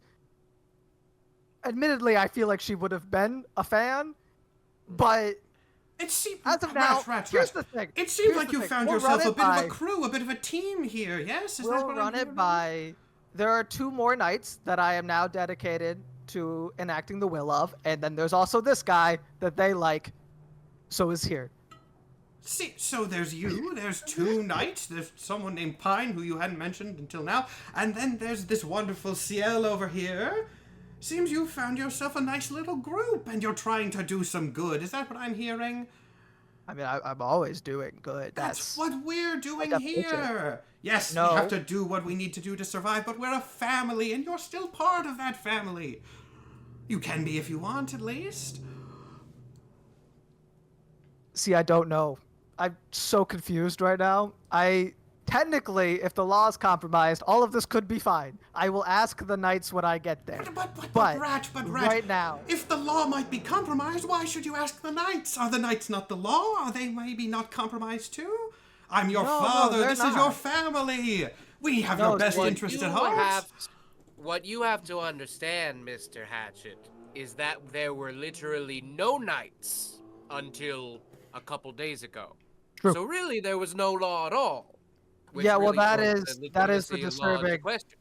That is the disturbing facts. But we know that Pine was not influenced by the devil because he made her a knight to kill the devil. So that's 100% truth. And the other knights, to be honest, they asked, but it worked out correctly because I'm not one and CL's not one. The two, I think it worked. The system held up. The system, to be entirely honest with you, my boy, doesn't seem like it's holding up very well, because this, for me at least, is incredibly difficult to follow. It's very simple. Pine said kill people from above. That's the main prerogative at the point. You haven't said who Pine is. Pine's the knight. How many times do we have to go through this, Dad? I thought there were 2 knights. There are 2 more knights now. Then what happened if there are 2 knights now, but then 2 more? Then what happened to Pine? Who is Pine? If I could step in for a moment, in the past few days there have been a total of 3 knights. The first of them was Pine, the only one properly knighted by the king when the king apparently remembered that knights were a thing. Pine died. Pine died. In a quarrel with a foreign government, which is why we are going to war. In her stead, her widow, and also our friend Igneous, Widow Igneous? Widow and friend Igneous. Yeah, the widow Teammate also very Igneous. vocally pro killing everyone from above. So that's important. So Igneous Igneous, the widow and friend, is pro killing everyone from above. No, widow is a separate person. Also, that friend thing was a slip of the tongue. Hey. I would say. CL, bud, he's never gonna get it. His understanding of the world is limited to this tent. There were a few tents, Ratch. Please, don't sell me It's short. limited to this batch of tents. Latch Hatchet's batch of tents. Latch Hatchet's batch of tents. Should be what the name of the circus is. Sorry. Point being, there has been a lot of context, all of which means we need to get to that hole or people will die. Those are the broad strokes, and the only thing you truly need to know, and in truth, I've been fucking around way too much, but if we continue like this, we will be here all night. So, please, tell Dave to build an elevator for us so we can get our talking golden cat. Do not ask about the talking golden cat. We will be here for 2 days in But that the case. golden cat sounds very interesting. I want to It's say, rather I'm gonna look at CL, but I'm not even looking at Latch. I'll be like, this is why you say the direct thing immediately and you don't follow up. You got to where I started. Look, he'll keep you here all night.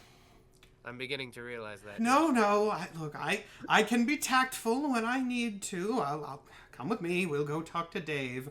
But Ratch, and Latch, kind of more subtle than he has been, again, reaches out to put his hand on your shoulder. He goes, I do hope you're doing all right. It has been a while, and I'm glad to hear that you found. It was hard to follow, but I'm glad that you found what seemed to be friends. I have no idea. I'm doing the best that I think one can do. Laws keep changing. Figuring it out as we go.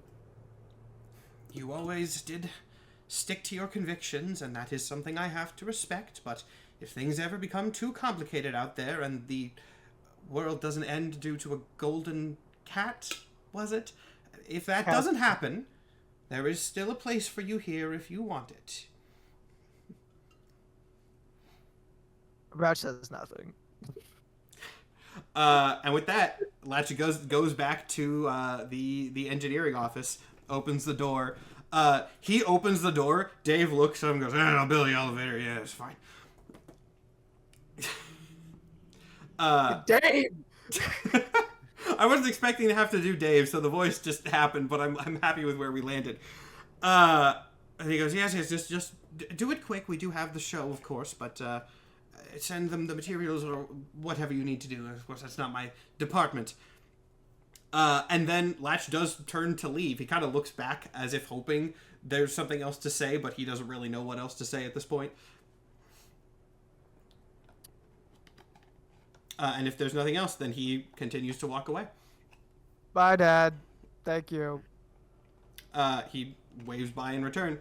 And Dave starts getting stuff, presumably to set up the elevator. Again, if there's anything you two want to say or do here, you can, or you can head back. Your call. Mr. Hatchet, Oh, he turns around. your son is many things. And I did not know what a circus was. But I would never have guessed that he was raised in a hive of thieves and hooligans. Well, I suppose that is some sort of comfort, you know. It is tough in this traveling environment full of all manner of strange people to raise a child, and he did turn out, well, in a strange way. I feel like he turned out in a way that all parents should be proud of, even if in a sort of odd environment for it. And I suppose, even though he's not much like myself or anyone else here, I am still proud of him, though he doesn't seem to share that opinion. But I do understand. Aw. Yes, very good. Feelings. Okay, we did our bit. Goodbye. And then he kind of nods and goes back very, sort of puts the persona back on and presumably goes back to practicing for the show. Ratch is gonna look at Ciel wide-eyed and just be like, you're nice sometimes. We are on a team. And in business transactions, you give and you take, and I took very much from this, so we give a little bit as we leave. Now let's leave, please. And Ciel briskly walks to the elevator. I'm just like, I didn't want to be here this long anyway. Dave, now carrying a pack that seemingly is enchanted to hold much more than it reasonably should from the amount of, 2x4s and stuff sticking out of this very, very small bag, follows you guys back to the elevator. And when you're on the elevator down, just kind of looks at you guys and goes, "Where's there go elevator?" We will. I don't know, where's it going to the elevator? We'll take you with us. Yeah, the cavern. When you look up at the ceiling and you stop seeing places you could pitch a tent, that's where we're going. If you gotta stop to 10, how am I supposed to pitch a tent there? No, you We're build not the pitching a elevator. tent. You only need to build the elevator. That's it. You guys, it's real hard to understand you guys. But then he follows you back to Head in hand, just like Dave, fucking Dave. You are the one that named him Dave. You set the tone, Nikhil. This is your fault. I love it. Oh no, it's great. I like doing this voice I too. need that God fucking damn it Dave sound constantly. King damn it, Dave. Well, Dave's not going away anytime soon because you guys return back to. I guess you guys return back to the Lionheart Solutions HQ to see just a terrified little man screaming and running out of the door. Ratch is gonna walk up and just be like, Dave, Sir Igneous, Sir Janine, I don't know the mushroom, but Oh, I assume the Mushroom mushroom person Dave. was running. Oh, yeah, running he's booking past it. us. I'm here to build an elevator. I'm from his dad's Nice to meet circus. you, Dave. He holds out a hand to shake, which kind of hurts because it's made of rocks and a little bit sharp. Janine is gonna shake hands. I love the circus. Oh my god. Oh yeah, This that's is so where I exciting. was born in the circus. His dad is a Latch Hatchet. Circus is great. The circus is the best. Yeah, the circus. It's hard to work for the circus. Doesn't pay me enough. Rat, you didn't tell us you knew people from the circus. I'm so you get paid? Yeah, of course I get paid. I'm an engineer. Okay. And I You think I do all this for free? I thought you had nowhere else to go. I'm an engineer. Dave, build the elevator. Janine, Do you know how many engineers we have in this kingdom? There's not many. I have a passing. I'm a trained familiarity artificer. with people in the circus. I don't talk to them much because they're like Dave, and they're annoying. They're annoying. Anyway, while he does that, shall we take a moment to rest and recuperate before the presumable battle that happens ahead? Dave, we're gonna take a nap. Yeah, Don't rob anyone. Where am I building the elevator? Genie's just gonna point at the big hole. All of us Dave- point at the Dave fucking puts hole. his hands on his hips and looks up at it for a second. And then looks back at you guys and goes, yep, that's a hole, all right. Yep. We want to go right up the hole. Right up the Ratchet hole. going. Ratchet is lying down. He's got his head on his head. He's going to sleep. What's up there? Why do I want to go up there anyway? It was... What? I believe it's called Narthex, and they are a some sort of agency from another either reality or just the surface, basically another world. And they have a weapon that could potentially hurt a lot of people, and maybe could wipe all of us out. If you don't want to tell me the truth, just say so. My cat's up there. See, that was all it took. And then he Insane. goes and starts pulling stuff out of his bag to go create the makeshift elevator. I am so sorry to Jess and Jake that it's been an hour, but also this has It's been been so s- fun. I've It's loved such it. an entertaining I'm hour. glad. Are I'm kidding glad me? you liked the circus scene. This was so fun to watch. Excellent.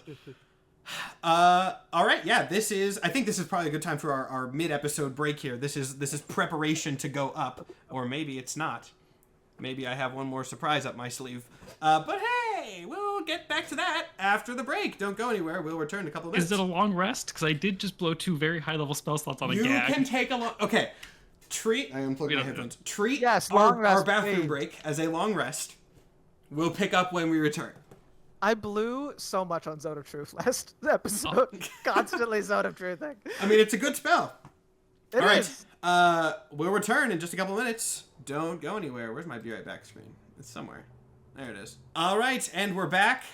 Hello, everybody. I would tell you what we were discussing in the break, but we'll save it for the after show because it's funny, and that way you have to pay for our Patreon to hear it. Now, in the break, I said we were going to treat the break as the long rest and then pick up after. But during the break, it was determined that there was a character scene people wanted to do first. So we'll do that, and then we'll treat the long rest. So I will leave that then to... I guess this would be started, presumably, by Iggy. So I will toss that over to you guys. Yeah, so as everybody's like, getting ready to rest, and I think Iggy goes over to where Ratch is, and I assume we're all spread out enough where they can have just kind of a one-on-one. Yeah, And for the he, record, you goes have up like to an Rat. office building now. This is an office building with like goons. There are probably like rooms that you guys can all individually Why was I have. thinking that we were just sleeping on the ground? I forgot that we had a... This is a big enough building that has enough employees. Huh? Dintman says that you're still on break screen. You shouldn't be. If you It's are, not. then there is a very bad bug that has happened. Is anyone else seeing the break screen, or is that just one person? It looks It's fine to fine me. on my If someone's still seeing the break I can screen, I see would the refresh the screen. page because it looks fine on my Yeah. end. Yeah. Oh Okay, no need very to good. apologize. I appreciate the letting me know that there's a bug. That's good. If there's a bug that you guys are seeing, let me know because it might not just be for you. Anyway, continue. Seems like we're good. Refresh the page if it's being weird. All right, so Iggy goes up to Ratch. Hey, Ratch, can I talk to you for a second? Absolutely. So your whole so you talk to dead people. Mhm. Is that something that you need to be present for? Can you kind of like cast can that ca- spell and then I can cast it and leave. Yeah. You want some alone time with your It- brother? Yeah, I think I gotta try to. I gotta talk to him. We can go down there. I'll cast the spell and I'll come back up here and take my rest. I appreciate that. Nothing against you. I just I have no idea how You- it's gonna go. You're a knight. You don't have to explain anything. I'm appreciative of it either way. I'm not, Thank you. not the kind of person to try to order you around. just know, it'll know what he knew. It won't be him.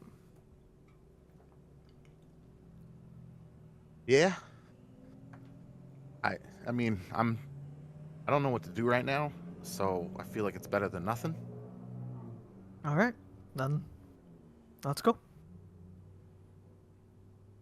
And we go down. You guys go down there to the morgue room. Just a morgue, not morgue room. Morgue room. Morgue room. Sounds like an X-Men villain. The body is still there, just on I assume, placed somewhere secure. I cast Speak with Dead. I tell Iggy he's got 10 minutes, and then I walk out of the room. The body sits up. I mean, you know how this spell works. It responds to questions, but that's about it.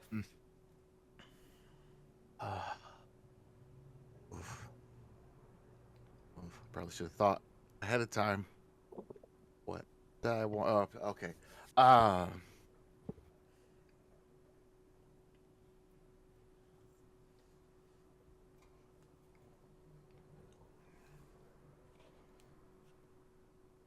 You blame Iggy for what happened?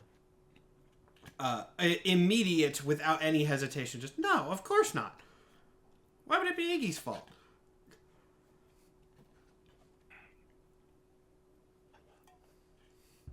Right? Oh.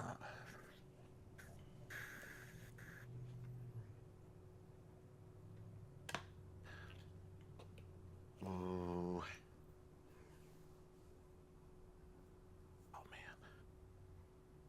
If you could come back, would you want to? That is a much more complicated question. Let me think of a response. I think the response, yeah, there's just, I guess it couldn't hurt to come back for a while, see everybody again. I'd come back here eventually, right? This is so, man. It's crazy to hear your voice. Even, like this. Oh man. I guess I got 3 more questions.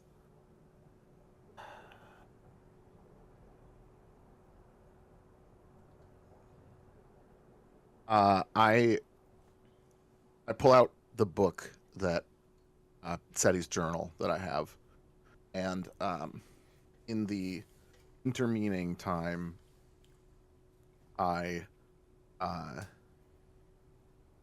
have sketched a copy of the weird greenish potion that we got, and described it in as much detail as I can on the page. And I don't know how this works, but I think, and even if it's a wasted question, Yeah, I think I know where you're going with this. is what Valid Iggy regardless. would do. But Iggy is gonna like hold it in front of him, hand it to him. I mean, he can't really take it, but he's gonna. I get show it to him somehow. We don't have to worry about the exact He's gonna be like, do you know what this is? I am looking up the exact potion? text You know what this on potion that is? spell the Speak with Dead spell to make sure that I understand. No. He's gonna look at it. I don't think I do. Okay.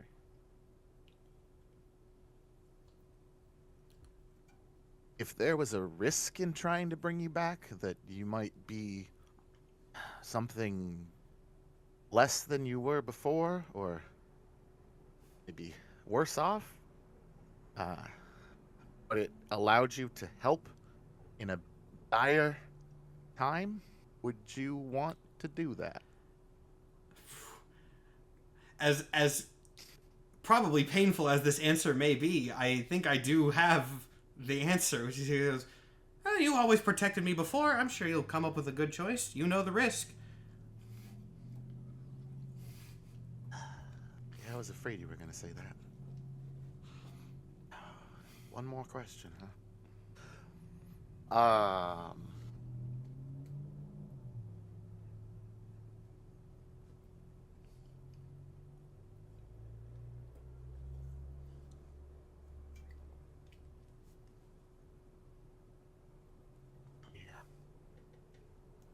Thing is,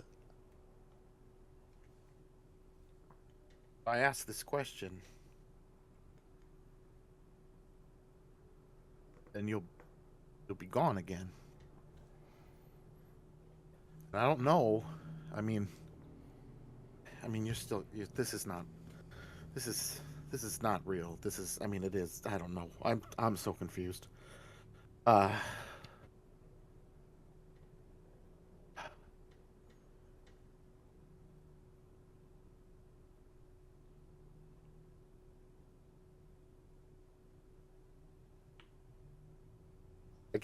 I want to tell you so much. Dude, I fucked Algon up. I shot him with a fireball right in his smug face.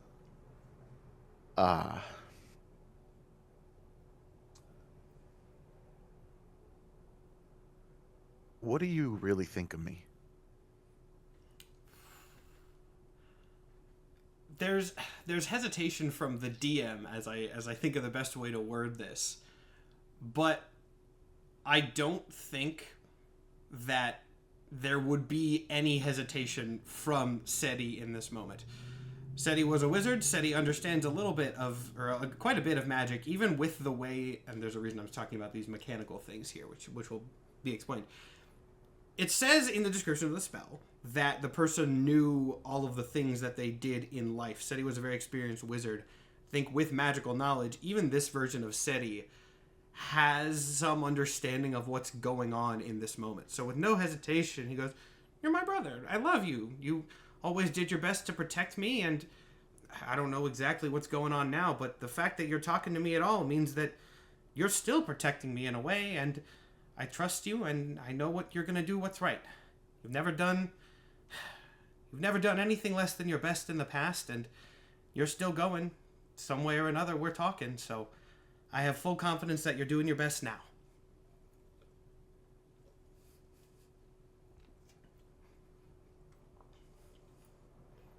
All right. Well, that's 5. And that is 5, so the body slumps back down. For what it's worth, I don't know if this is going to make it more or less sad, but the body died in battle before. I think now the corpse has a much more calm expression than it did.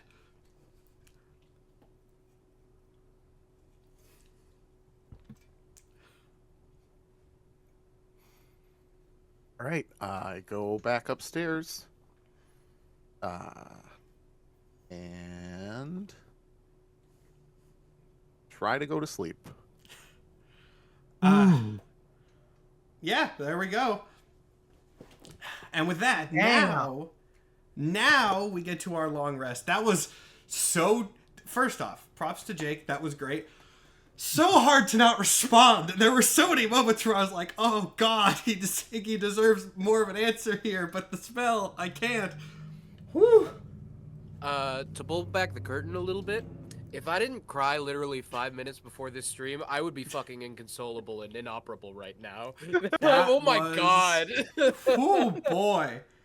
Jake Oh boy. adds such pathos to this show. That was real good. People are trying to say, why did you have to make funny D&D podcasts sad? Good storytelling. Jake is a talented RPer. Hey. Dave's still around.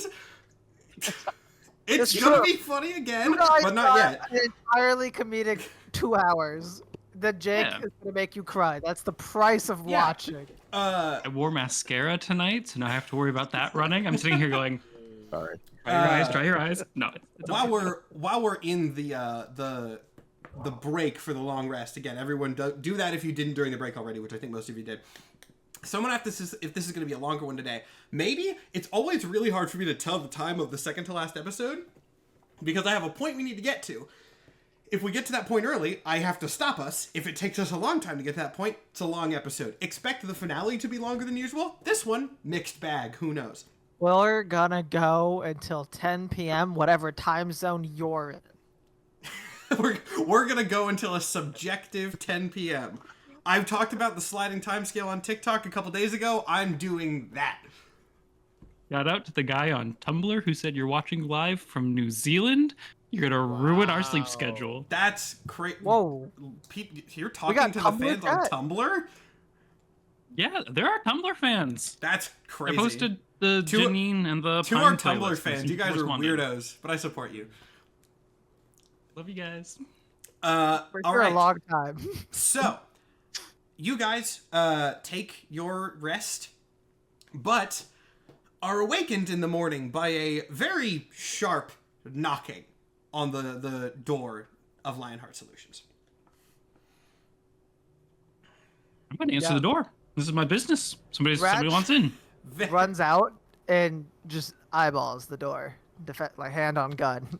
Not opening it. I love very much that Janine is the one who opens the door and is therefore the first to see who this is, because I think, and I could be entirely wrong here, but I'm pretty sure that Janine, out of the party, is the one with little to no familiarity with Dr. Clock.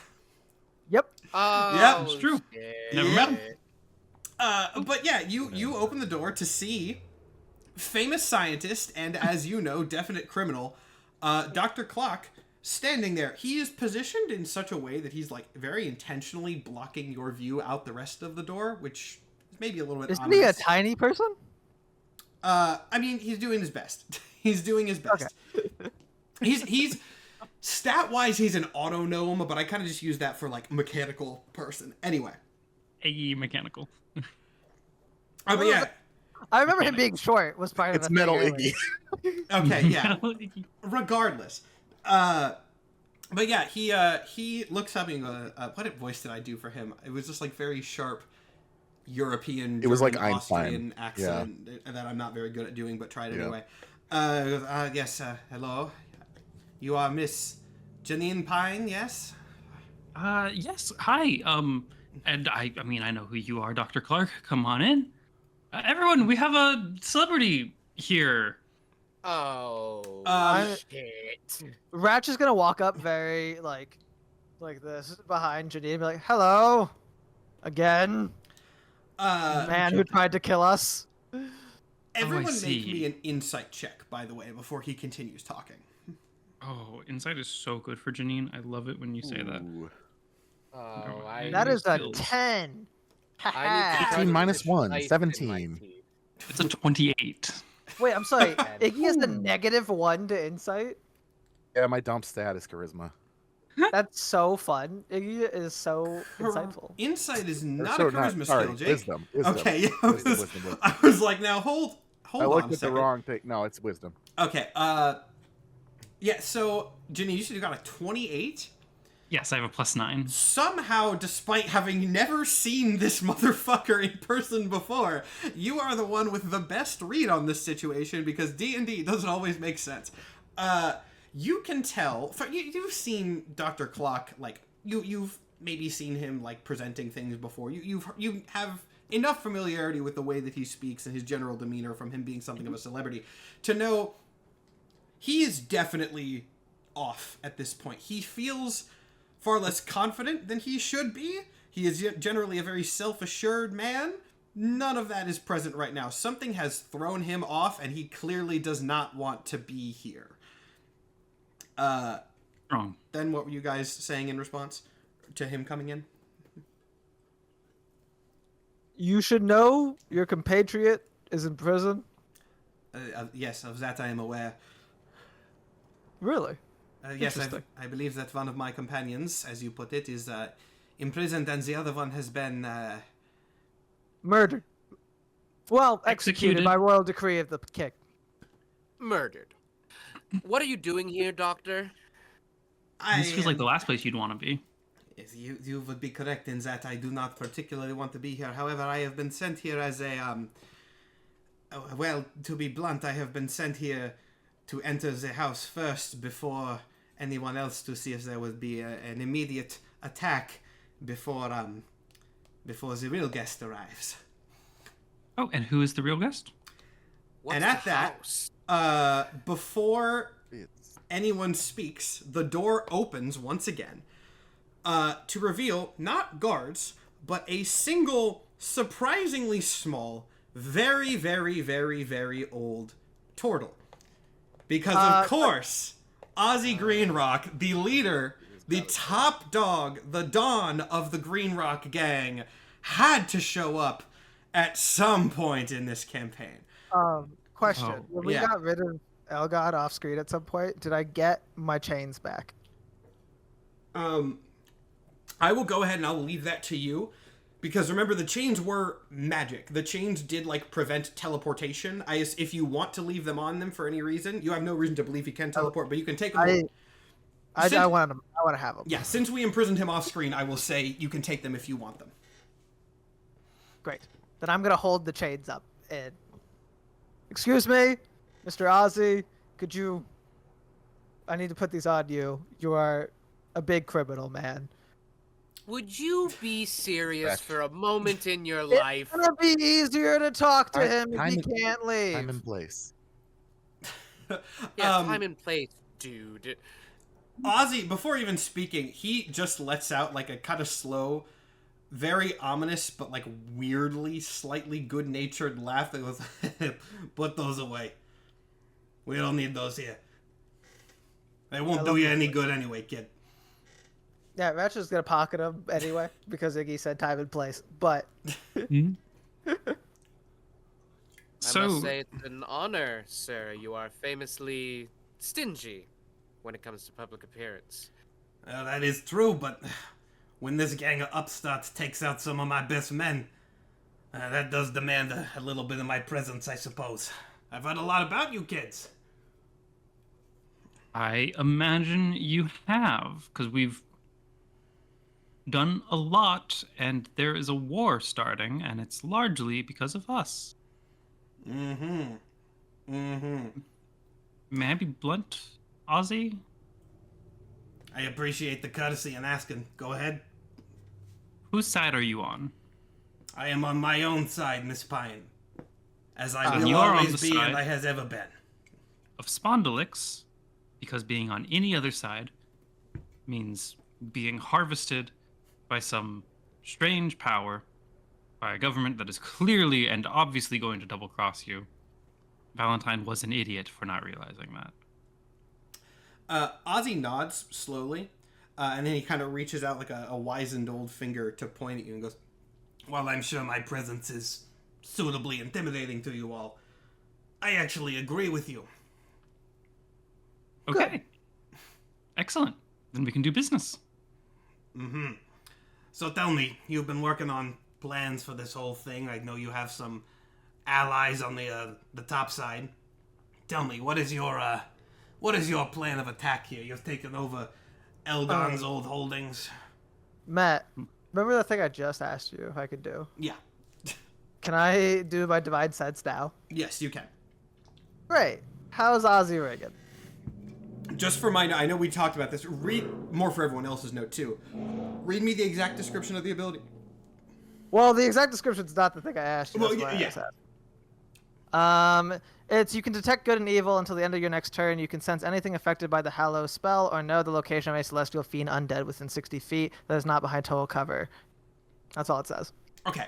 What Nikhil asked me earlier, for those wondering, is basically, for purposes of this, could this spell be sort of interpreted as, like, I kind of actually like how Janine put it, of, like, for the good of the kingdom versus just raw good and evil, relation to the invasion, essentially. And I said, sure, that's interesting, so sure. Basically, Ratch's idea of good and evil Yeah. is what I want. And that makes sense. That spell, like, you can take that spell as objective or subjective. I think either is interesting. I'm happy to do it as subjective in this case. Azie does not seem to have any relation to the invasion. Actually, you know what? I'll give you that. Give me an insight check on that to get a little bit more information out of it. That is a 13. 13, yeah. He is not related to the invasion. It seems that Valentine especially was working without Azie's knowledge, or at least outside of Azie's direction. then I will not interrupt. Okay. So you want to know what our plan was? We raised an army, which was formerly Lionheart Security or whatever his name was. That bastard changed the name every month, whatever he called it. I get the point. Terrible. Which, by the way, we did give him the offer to work with us. We aren't just taking out people willy-nilly. He shot first, if you will. If you need to take somebody out to further your own ends, I understand. We're all working in the same business here, Miss Pine. Continue. Okay, awesome. It's nice talking freely. Now we are going to ascend up a hole in the ceiling after a friend of ours who may or may not be a weapon, and hopefully get back down in time to fight off the United States Arcane Corps' forces with our army of people armed with magic weapons. Armed with magic weapons. Yeah, you took that from the king, correct? Correct, yes. So he gave freely. It was given. It's legal. Mr. Hatchet, Knight. you should be able to assume at this point that the legality of your actions is not my highest priority. I say that more for me, to be honest. Continue.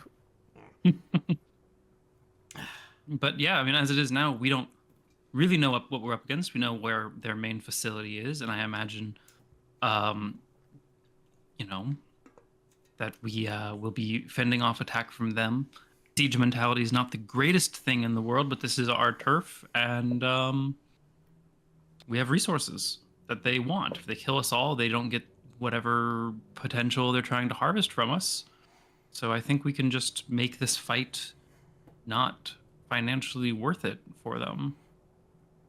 How big can this United States be, right? Like, what kind of nation puts a ton of money into their army?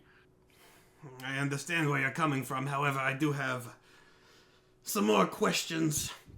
You see, I am a very old man, and I have not gotten to the level of power and renown that I have today, even though you don't see it directly very often, by thinking in the short term. There's a large conflict coming. I've seen signs of that for a while now. It seems to be coming to a head. Maybe today, maybe tomorrow, sometime soon. What I would like to know, Miss Pine and friends, is what is your plan after this conflict? Say that you win. What is your vision for Spondylix? You will, of course, be some of the most powerful people in this nation if this war goes in your favor. And as the current most powerful person in this nation, your interests are my interests. The current most powerful person in this nation? You have an odd definition of what current is, Azie. And Now pray I tell, respect your CL, what is your definition? My definition is the here and now, and while I respect your career highly to this point, 2 of your foremost allies and generals are dead. The entirety of Lionheart Solutions are entirely under our control, and Dr. Clock, frankly, I don't know what military might you hold beyond your science. Oh, we destroyed your lab as well. So, and also currently- death means nothing to us. That kind of gets a side eye alone from, for 2 seconds. from Azie, but he looks back to CL to continue, if you have anything else to say. Point being, currently, I'd say your second, at best, most powerful entity. I don't know, that circus looked pretty well funded. Maybe 3rd place. As much as I loathe to agree with this man over here, Janine right here is definitely the most powerful, not only as a knight, but with the favor of the king, all of the guards, and all of the Leonin's men. And Iggy's definitely number 2. So, yeah, you're up for 3rd at best. Oh, well, forgive me, Mr. Hatchet. I was unaware that you had the favor of an old-ass lizard sitting in a broken-down chair. Tell me, We do. none of you are particularly old. I see a half-elf among you. I am 800 years old, or at least that's what I tell people. You think any of the lieutenants that you killed were my first? No. They're expendable. You too, Clark. Don't get uppity. I'm going to interrupt right here, and I'm going to say, Clark, if you want to not be expendable, now is your chance to switch sides. Do you want to make like a check on that? If you want to make a, Yeah, I if you want assume to this give is me a persuasion. You could also play it intimidation if you choose. I will leave that up to you and Janine's choice. But you can do a check on it if you would like. Boy, howdy, I have +0 to both, so this is just going to be a raw dice roll. No, you got to tell me what it is. You got to tell me that's going to change the tone of the. 18? Hmm? 18? Yeah, persuasion, by the way, not.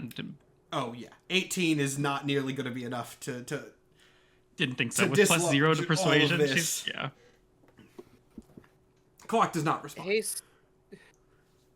Hasty power plays aside, Azie, while you're putting the onus on us, it seems that you have come here to secure your place in the new world, which is valid. I'm a survivalist myself. My question is, what can you offer to the new world in the here and now? What do you know about the United States government? Because clearly you're withholding. Make an insight check for me while I think about what exactly his response to that would be. Hey, we like that. That's a 21. I really thought you were gonna say 2, and I was like, oh. 2 would have been much easier for me. I mean, yeah, he's gonna he goes. Well, to be honest with you, I probably do not know much about the situation, or at least not as much as you would expect me to. However, I have proven over the last 800 years that I am nothing if not adaptable. My men are scouting situations as we speak, and I am currently extending a hand of cooperation to this group. Do not necessarily take my presence here as a threat.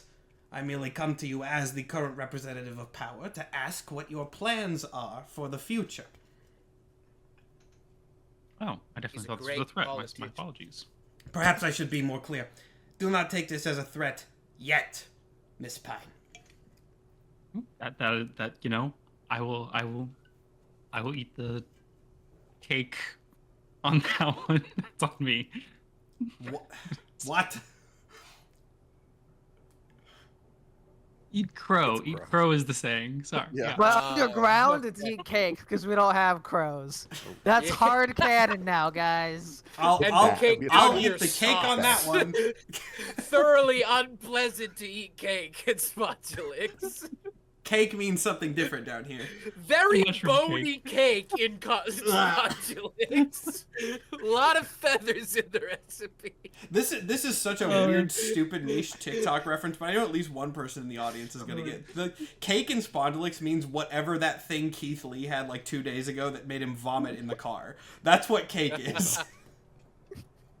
That's not niche. Keith Lee's huge. I don't know how much don't my know. audience knows. I don't know what it meant. It's a niche appreciate TikTok how- thing. It's niche to That's TikTok, fair. not niche on The TikTok. Tumblr Anyway, fans aren't gonna know. the Tumblr fans have no idea who Keith Lee is. Continue. My bad. Sorry. Just completely brain farted that saying. But yeah. If He's it's not a threat, intimidating. then He's an intimidating turtle. he is. If it's not a threat, I mean, I know my team has had a history. I look at just everyone in the group with how we've dealt with criminals in the past. But we sort of need all the help we can get here. And as for our plans for after the war, we're just thinking about survival. I mean, I have a plan for other things, but I think as a group, survival is our...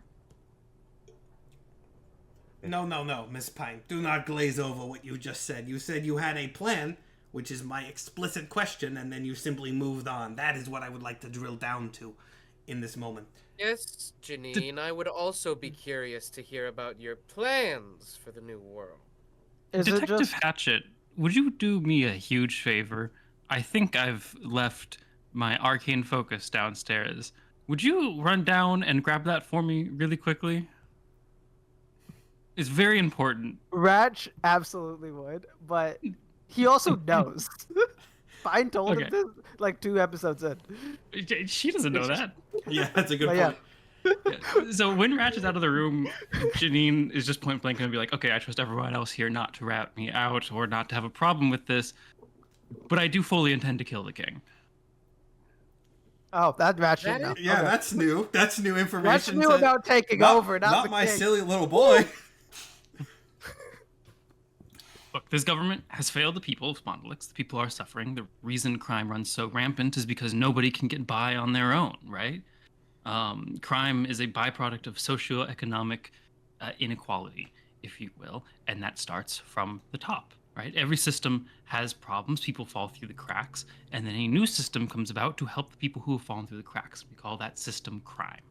And previously, my wife and I were trying to build our own crime system to help people, but now we are spitting distance from the throne. I am fairly certain that if Pine were alive when this was all over, she would walk in and completely turn the king into beef jerky.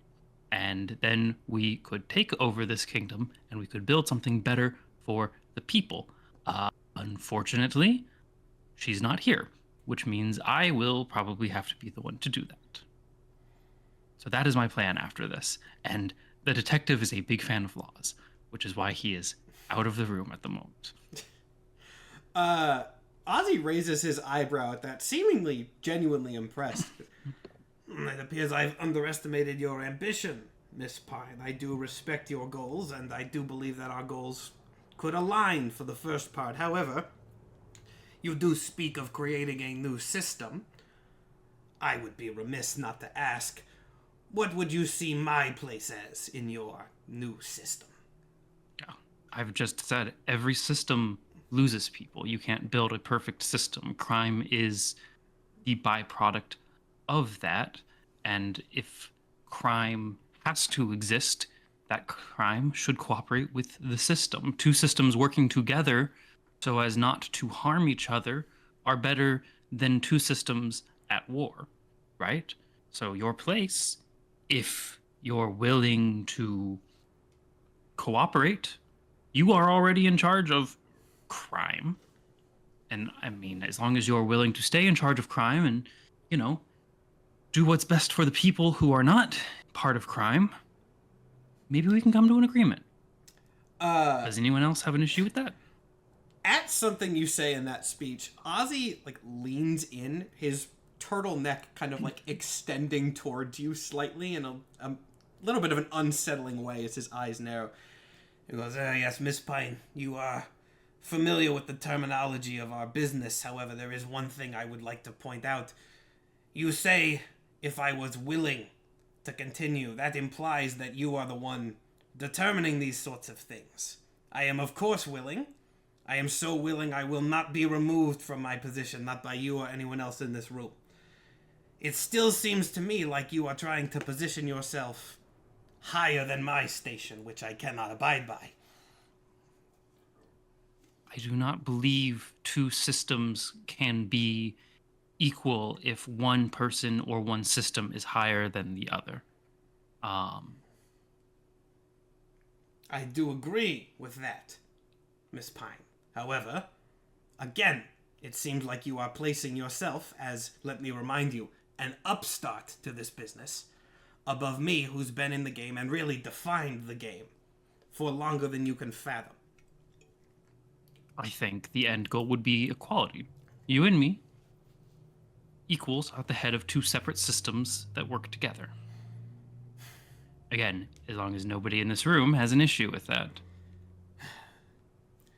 See, that's a very nice thing to say. Again, equality, all these good moral things. But the problem, Miss Pine, with standing on the moral high ground is that you so easily forget foundations are always built beneath you. I don't think you're understanding the necessity of what this system entails. Law is not a moral high ground, Azie, Mr. It has never been, right? Somebody like Detective Hatchet might think the law is the absolute right and the most moral thing there is, but that's not the case. The law invited a foreign government here to sell out the people to be harvested. The law is just another system. There's no high ground. There's no morality to it. It just needs to do what it needs to do in order to work. And when one system oversteps its bounds to get too much profit, it stops functioning. And so there is no me over you or you over me. there is the continuing existence of this kingdom and stability for the people. Azie takes a couple slow steps forward towards you. Again, pretty much ignoring anybody else in the room at this point. And he goes, "At the core, I do still agree with your sentiments. However, you are too young to understand the nature of this business. I do firmly believe that, and unfortunately, I do not have the time nor weaponry to explain it to you at this current moment in time. But you did use an interesting turn of phrase that I am willing to repeat there. Once this war is over, wherever your organization stands, wherever my organization stands, there will be no equality. There will be one remaining over the other. And I caution you to look around before you take any action and see who is on top right now, because that status quo will not change. You have my personal guarantee." Pretty much the same thing that Elgon said to us, and I imagine Valentine said something similar. He And I leans bet you in if you again and went- goes, "Yeah, and they're gone. Where do you think they heard it from first?" I guess that's a good point. I would point out that it's unwise to out yourself of the root as the root to the two weeds we just plucked. Do you think you have enough root killer on you to handle this root? I think it would be stupid to handle this route now, and it'd be stupid for you to handle this route now. Because we are going to come up against a very strong enemy, and there is no guarantee that everyone in this room is going to be alive. There's no guarantee that your system, Janine, will not simply be another war. You're proposing two opposed, defined entities coexisting in a space with opposed goals, with a man who has made his money and his empire killing the people in his way. And for as much as Azie has outed himself as a fuck-up for not managing to topple a kingdom that has been on life support for decades, leaving him is not any way to build a future. I like you, Mr. Subeto. I see why you've been an asset to my organization. You clearly understand the nature of everything that's been going on. It's a curse. No, but you're right, though.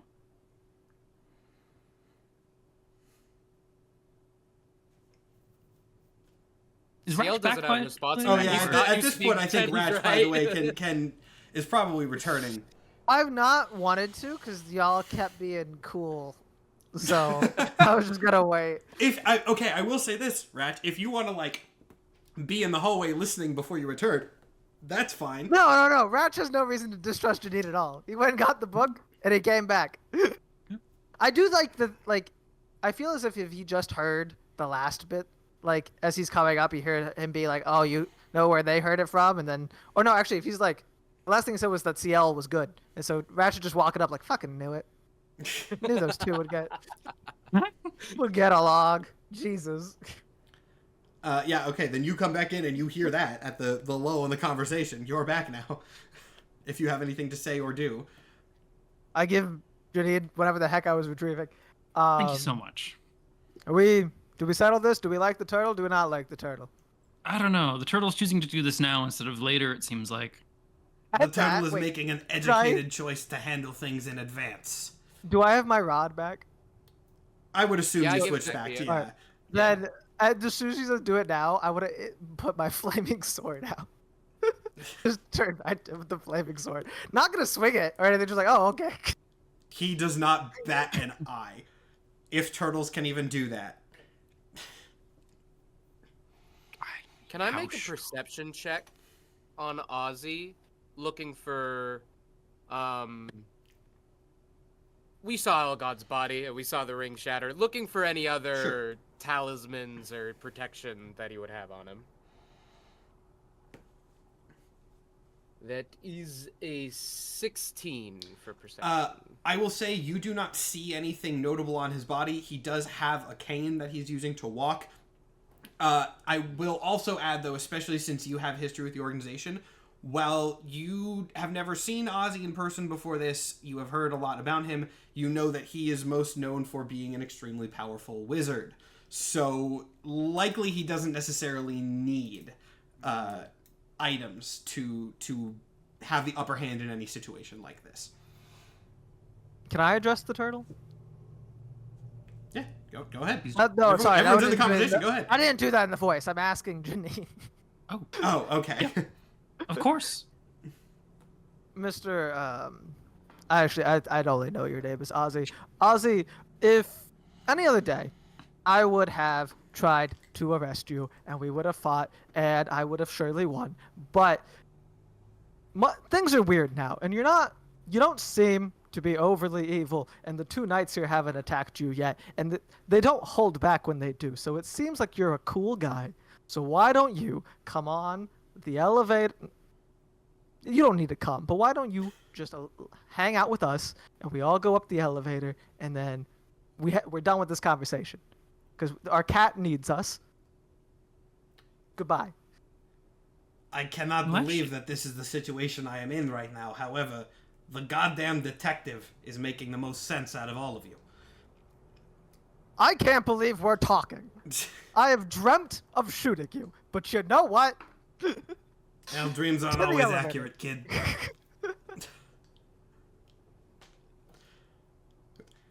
But yeah, he's going to address Janine again. He's going to be like, look, I agree that we don't have to make a decision right now. However, I have seen many an upstart win a conflict and then become quite arrogant in the aftermath. I figured it would be in everyone's best interest if I established the nature of our relationship before you had a chance to gain a little more hubris. I don't know that it's hubris. It is. Recklessness, maybe. I don't know. My main reason to live is gone, so I'm just going to complete the plan regardless of what happens. So, yeah. I guess you're coming with. Did Pine or did Ratchet say you're coming with us up the elevator? Are you gonna go? If you're allegedly helpful, if you want to come. Yeah. Maybe if we see what you can do, it'll change my mind. Let me think. I was not planning for you guys to invite him to the last episode. That was new. So now I have to think about if he You would did go say or not. he's a powerful wizard. He is a powerful wizard. And if there's one thing D&D players are going to do, it's make friends with unexpected characters. I mean, let me think about like what spells he has access to. What abilities he could use to either help you guys or get himself out of a situation. You know what? I think he kind of like he puts both of his hands on his cane and kind of leans over it more casually and goes, I haven't been out into the field in quite some time. Could be good for me to stretch my legs and keep an eye on you all at the same time. Why not go on a little field trip? I hope you're better than Shephard was, Who the Yeah. fuck is because we'll Shephard? probably be fighting him. Is he the dog man? You think, yes, I'm better than the dog man. How do you know about the dog man? I know about everything that's been going on in this situation. You think I don't have eyes and ears everywhere? Fuck, I got noses everywhere. Ew. You've noticed downstairs because it probably smells terrible. Sorry. Mr. Azie, sir. Can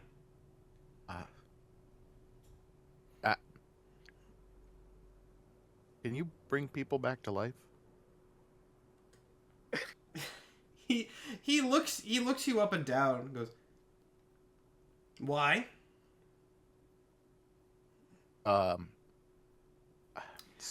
say you also we get this. have I'm gonna two point out other ways to you do this right you now. do get the sense, and I'll say because he's not trying to hide this. He knows why. He's just asking because he wants to hear Iggy say it.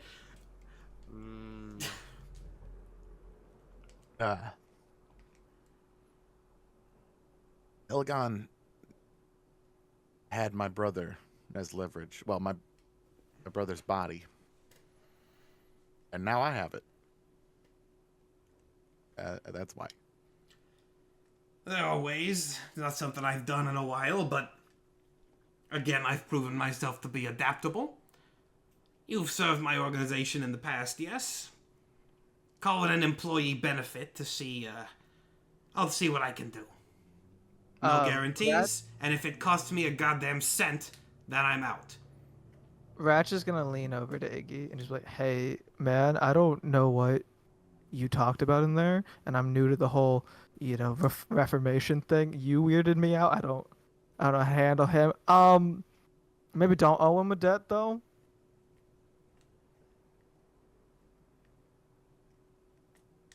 Oh man, Okay. How much do I want to stir the pot here?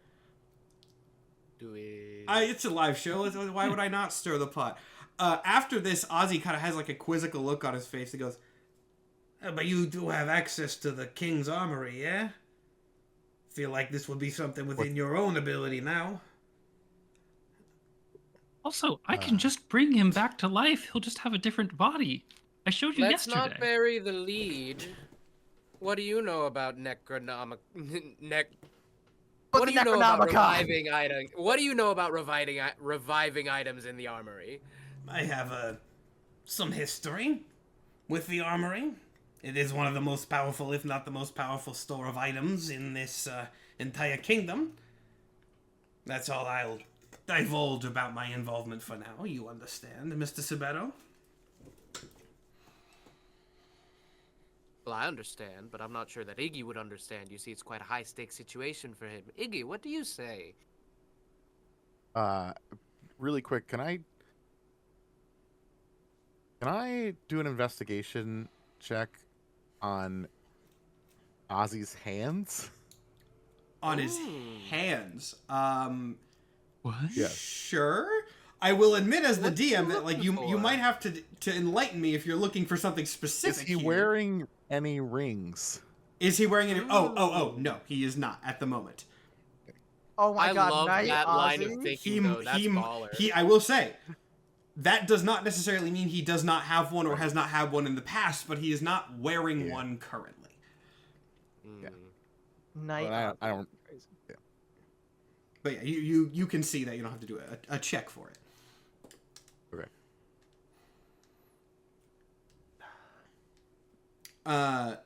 Does anyone else have anything else to say to him or? I mean, I would Oh. get directly to the point. Do you know about the potion that we've had these theories about? He kind of looks confused for a second at that, actually. But then sort of realization dawns on him and goes, seems I know a little bit more than you do about the situation. It's not a potion, for one. Enlighten us. Well, now you've put me in a very interesting position, Mr. Subero. You, being a member of my organization, surely know that information does not often come cheap, and this is clearly information that has a very personal stake, he gestures at Iggy, for your organization. What's in it for me? What's in it for you? Well, I suppose it wouldn't hurt to... I took out both Valentine and Algon. He did do that. He did. You It did. was pretty much him He alone, did. really. I- He didn't do much. Yeah. I just want my Honestly, brother back, man. Like I'd come work for you, Ozzy. I could bring him back for... Janine's just in the corner like, I could... To be fair, Janine, you did scare the absolute piss out of Iggy last night. Like, I'm canonizing now. Iggy, you did 100% have many nightmares about seeing the stuff that Janine Hey. did. I don't get the big deal. It's a different body. Who cares? Out of character, I Janine totally also get it. brings In people back character, as Janine's mold like, zombies all the time. The Dragonborn's still wandering around. It's oh, not yeah, it's been less necessarily. than 24 hours with the Dragonborn's corpse Yeah, is hanging there's with a us. zombie shambling around behind Janine, like carrying her stuff wherever she goes all day. But It's you easier can't than go a work for backpack. that evil guy. Hey, I'm fine with it. I think it's interesting. Ozzy's definitely gonna raise an eyebrow and goes, Well, you've certainly proven your worth and your competence over the last few days. I was not directly familiar with your work history previously. I knew about the situation with your brother. I was at least decently informed of it, but your offer is interesting to me. And then he actually, he just kind of shuts up to see what your response to that will be. If any. Or Janine's response, as the case may be. If I do that and we bring Setti back, you just get me. Setti's not going back to work for you. He gets to go do what he wants. Understandable. So, to lay the deal out, I tell you information about this liquid, we'll call it, and in return, if this liquid lends to your brother's return, you work for me, he gets to do what he wants, end of deal. At that, Ozzy's gonna shuffle on over to you, and he's going to stick his little turtle hand out. Before he does, turning to Clock, he goes, Clock, you're gonna be the witness on this deal. You've got databanks in there that can record it, back it up, and whatever weird shit you got in that metal head of yours. To which Clock nods, and he holds out his hand. I shake it. All right. Wait, just for information, or if it works? No, if it works. No, The deal was information and if it works. Okay. Which he Ozzy clearly know. At this point, you can assume it'll work because Ozzy clearly knows more about it than you guys do. But yeah, the information and if it works. We have the potion. Why don't we just use it? Because we don't know what it does. You don't know what it does, and also Iggy is traumatized at the moment on a few levels, I think. Such a What could've big possibly divide in this traumatized him? party. Such a big divide in this party is information is key. Information is everything. Information. Let's do it. As you shake Ozzy's hand, there is no grand fanfare. This is not a deal with a literal devil. There is no magical fire surrounding your hands or ominous music cue throughout the room. Yet, knowing this man's history, he's a devil in another sense, and so I feel that the nature of this handshake is still felt throughout the room regardless. Clock watches closely the entire time, presumably, as Ozzy said, recording it to whatever his data banks are in his systems. And after that, Ozzy steps back. He goes, Welcome back to the Green Rock Gang, Igneous. As for information about that liquid, just pour it on the corpse and it should work from my understanding. Simple as that, really. Connected to the underworld in some capacity. When you say should work, you mean it will bring him back it's not gonna turn into a monster or something, right? It's gonna be him. I am no necromancer, I will fully admit. But I can say, in honor of our deal, that to the best of my extensive knowledge, there will be no drawbacks to this. Right. Nikhil's camera just went off, but hopefully it'll come back in a second. He's still in the call, so continue. Do I have to use the entire bottle? You know how powerful this thing is. I actually don't know the answer to that one, Igneous. I apologize for not being able to fulfill as much information as you would like. I simply know what it does. I do not know the exact nature of how exactly that will look.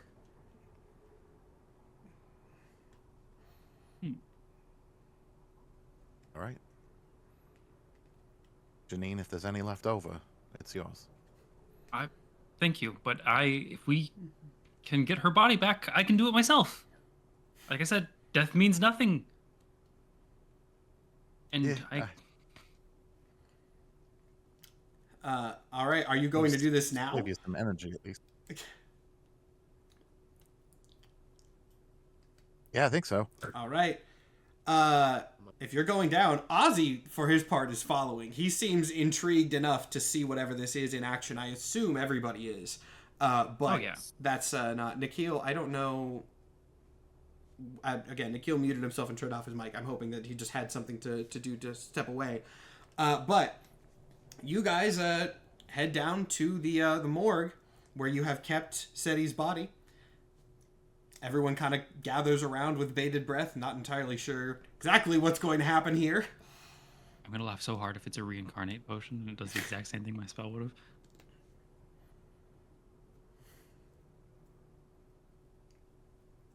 All right.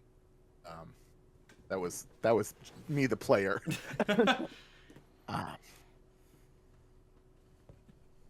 So Iggy gets out the potion and or whatever, the liquid, and one last time, I would like to roll an Arcana check on it.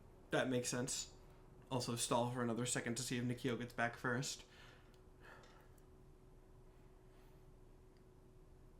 Yeah, it's only an 11. Yeah, 11. Even with the extra context of how it should be used, an 11 is not going to do that much. Yeah. All right. Well, I unstopper the bottle and I pour it on my brother's corpse. All right. As you tip the bottle, Not all of it. I start to. As you see what tip the happens. bottle of greenish gray liquid over hate. on the corpse, it starts rushing out. Notably, immediately you are able to tell that there somehow seems to be more liquid in this bottle than it could reasonably hold. It was a fairly small bottle, but it rapidly creates a large puddle cascading off of Setti's now dripping corpse and onto the ground. The bottle does empty itself in its entirety as this happens, with more just rushing out and pulling the remaining droplets out as it goes. And as you all stare at this puddle on the ground, it begins to ripple. And as it does, the gurney in its entirety, along with Setti's body, sinks into the puddle and vanishes. Azie, for his part, looks equally surprised at that. If anyone has any reaction, have it now. Is that what's supposed to happen? Fuck if I know, I've never seen this shit done before. I was Well, just taking notes. could you offer any insight?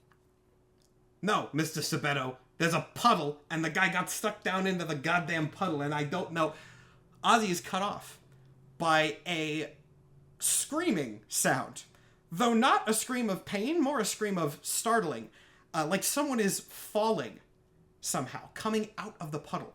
And after a moment, the body of Setti, screaming, is rocketed up out of the puddle as if thrown, kind of crashing against the wall, and just landing there, Cast feather fall on gasping, him. clearly alive. And after another moment, another hand emerges from the puddle, revealing a strange, gaunt figure, cloaked and wearing some sort of costume that you've never seen before in your life, carrying a large oar. And he looks around at all of you and goes, "The fuck are you? What is this? This is not who I gave the goddamn potion to in the first place. The hell is going on here? Who are you?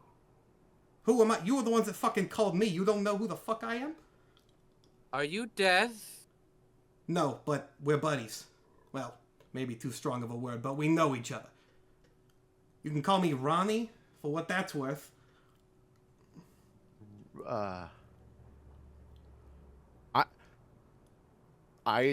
I just rush over to Setti at this point. I'm like, Understandably, can't Setti deal with this right now. seems shell-shocked from his apparent journey that you do not understand the full nature of, but again, does seem alive, other than being maybe a bit banged up from crashing into the wall after being thrown through what you now think may be some sort of liquid portal. He seems okay enough.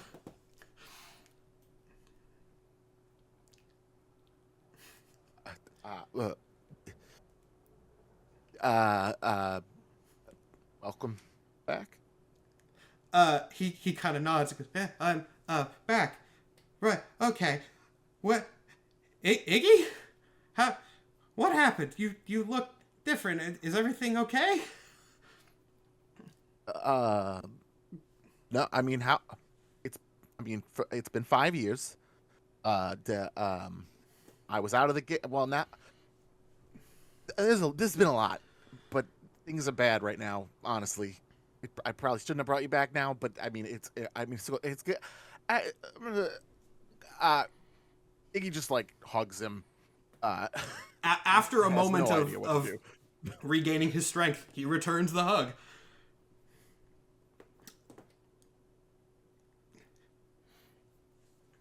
Cutting back over to the Yeah. Yeah, I was man who has appeared from the portal, still kind of looking around. Are you from the afterlife? That's more of a complicated question than you think. Short answer, Fascinating. yes. Right, okay. Amateur necromancer here. Just thrilled. Thrilled about what I'm seeing. You just pulled Icky's brother Setti back and just sort of threw him here after you had his body? Could you do that with anybody? I could. It's not would- exactly something that I tend to do often. Not for free, Love. at least. Whatever was that? Where's that goddamn bottle? Whatever that was payment, a favor in a sense, a favor for someone who was none of you. So I'm not entirely sure how you got your hands on it, but I'm gonna trust Was that it a it made its way to you in a reasonable enough manner. A weirdly legal manner. I would love to have coffee with you and chat sometime. Yeah, I got some Rain- business to attend to. Whatever your name is, amateur necromancer.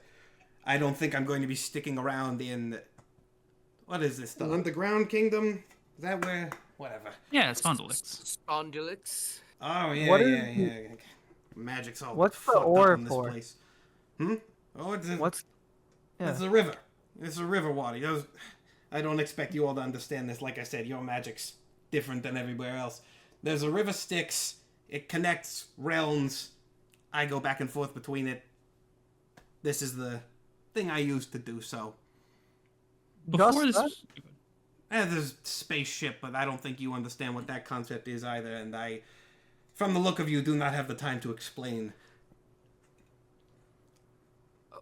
Who did you give the potion to, and why? You don't know? God, how long has it been? I haven't had a sense of time at this job. Well, in so our fucking long. only- Megaronymous? Yeah, Who? our only guess is a decrepit lizard king, and I doubt you would have owed that man a favor. God, I fucking hate lizards. Well, now, hey, That is a my wife. I yeah. don't want to that's, have coffee with you anymore. Yeah, that aside, was it who? You didn't answer my question. Yeah, and I don't entirely know who you are, so I think my time is better spent doing what I was doing beforehand, rather than answering questions of strangers. The favor has been repaid, and therefore I believe he slams his oar back into the bottom of the floor, and the water starts swirling up around him again. He goes, "I should be taking my leave now." Do you want to We help are us going recapture against a the golden US cat government. that steals potential? Look, this seems like a you problem. If it gets to a big enough scale, it'll appear on my desk eventually. You don't know who this is, but Nanta's gonna be on my ass if I spend any more time here. He didn't want me doing this shit anyway, and my paycheck's in jeopardy. I'll see you all when you're dead. And then he slams the oar into the ground and sinks back into the water, which recedes into nothingness after him. Oh, but none of us will ever be dead. Death means nothing to. Oh, he's gone. Okay. We'll be dead briefly, right? For a moment. Someone in chat caught something I did there. Just Hobo Master caught a timeline thing. Good job. That answers a question people have had. Anyway, continue. The appearance was auspicious. The appearance was auspicious. The appearance confirmed the timeline of this relative to agents. What happens before? What if we never used it? It would have been funny, and it would have been just for me. It would have been really funny. It would have been just for in a me. bottle. Every episode's like, is it gonna cross over? And we would just consciously like, I'm not gonna use that. Yeah, he doesn't stick around. It's a cameo. He shows up, he chunks Setti's body back into the land of the living, and then he goes back to his job. Cameo He's- bottle never I'm so opened. glad that I listened to Yeah. stuff before Dude, we got to if- this episode. Uh, I'm on episode 2 of Metastatic, so I'm not completely done episode with 2 it, is one of my but favorite enough to episodes. know of what's the whole- going on. Yeah, I was so happy, Jake, when you said that you were listening to it like last week or the week before, because I was like, I gave him the bottle. He's gonna know what that reference means. I'm so sorry. I have no idea what this reference is. That's fine. It was an It older seemed campaign. fine. The audience gets it. Mike gets it. Jake gets it. I don't know if Jess listened to this one. I didn't get it. And for That's more, fine. I feel like more Ratch would be confused. nerding out. For more nerding out over our own crossovers, you can listen to the after Yes, show. we won't spend too much more time on that. Besides, I think everybody has, despite the one mysterious man leaving, Setti is back, so that's probably Yep. something that should be addressed. And I'm sure once everybody is done freaking out over Ronnie, that's where the next focus of attention is going to be. So, Iggy and Setti are still just... Setti is, of course, still... It's going to take him a bit to recover from being literally chunked through the border between realities. I think it'd be rude to interrupt their like brotherly hug to ask what the afterlife was like. I'm not sure it's a brotherly hug. This is tinged with a lot of grief and sadness. Can't say I understand. Is that not what brotherhood is? Well, it's partially what brotherhood is, but I think Iggy's working through some stuff other than, oh my gosh, I'm so happy to see you. And I don't know if we let him work through it or if we like check in or what.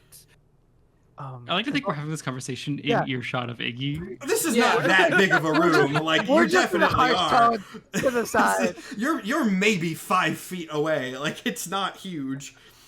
Remember, I Setti didn't got thrown through the portal. He didn't get chunked. He just kind of went like a couple feet. He's a little distracted. Yeah. Yeah.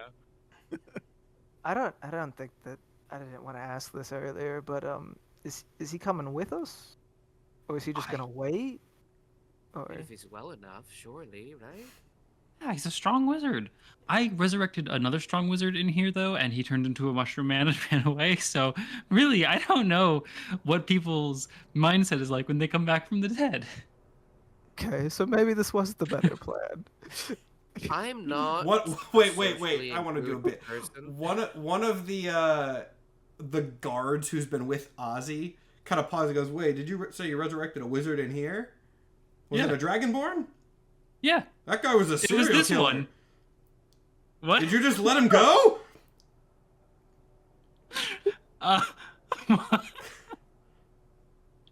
It's okay. This is because I a can bring morgue back- for Wait, enemies wait. of a criminal gang. There's a lot of Wait, dangerous fucking people in here. Matt, can I roll history to see if I know of a famous serial killer? Please. As a Why not? detective. Go I want nuts. to know. I want to be horrified Go by nuts. Jeff's actions. I this was not here program- for this. This, Oh my this may God. have broken me. Oh, that was a dirty 20. Oh Jesus yeah. Christ. Oh yeah, I didn't 100%. get They what The oh, corpse is ooh, right there, Cool you name. He's recognize a it. silver dragonborn. And he went by the name of the Silver Scale Slasher. Now I can use that name later if I want. You brought back the silver scale slasher? I didn't Why? know. I didn't know. I didn't know he was. I just thought everyone down here was victims of the Green Rock Gang. The Wait, way Well, yeah, that like victim, sure, but I To mean, like he clarify- killed the wife of like To one of the clarify for higher the ups in the chat. gang. To clarify for the chat, is it the zombie or is it the mushroom man? The way that this spell mushroom works man. is it basically Well- takes the soul and puts it in a new body. So there's like so a the man zombified. Not the Rat's zombie. just, like, looking at the zombie man. Yeah, Like, what? he is like a moss zombie, so I assume he looks different enough. But now, knowing you look at him, you're No, like, no. shit, that is the silver scale I slasher. didn't use Silver scale? my Halo of Spores. I used my other method of bringing people back to life. So he's just a regular zombie. Still, Oh. zombie. Never Yeah. met him. Just like, oh, that's the silver scale.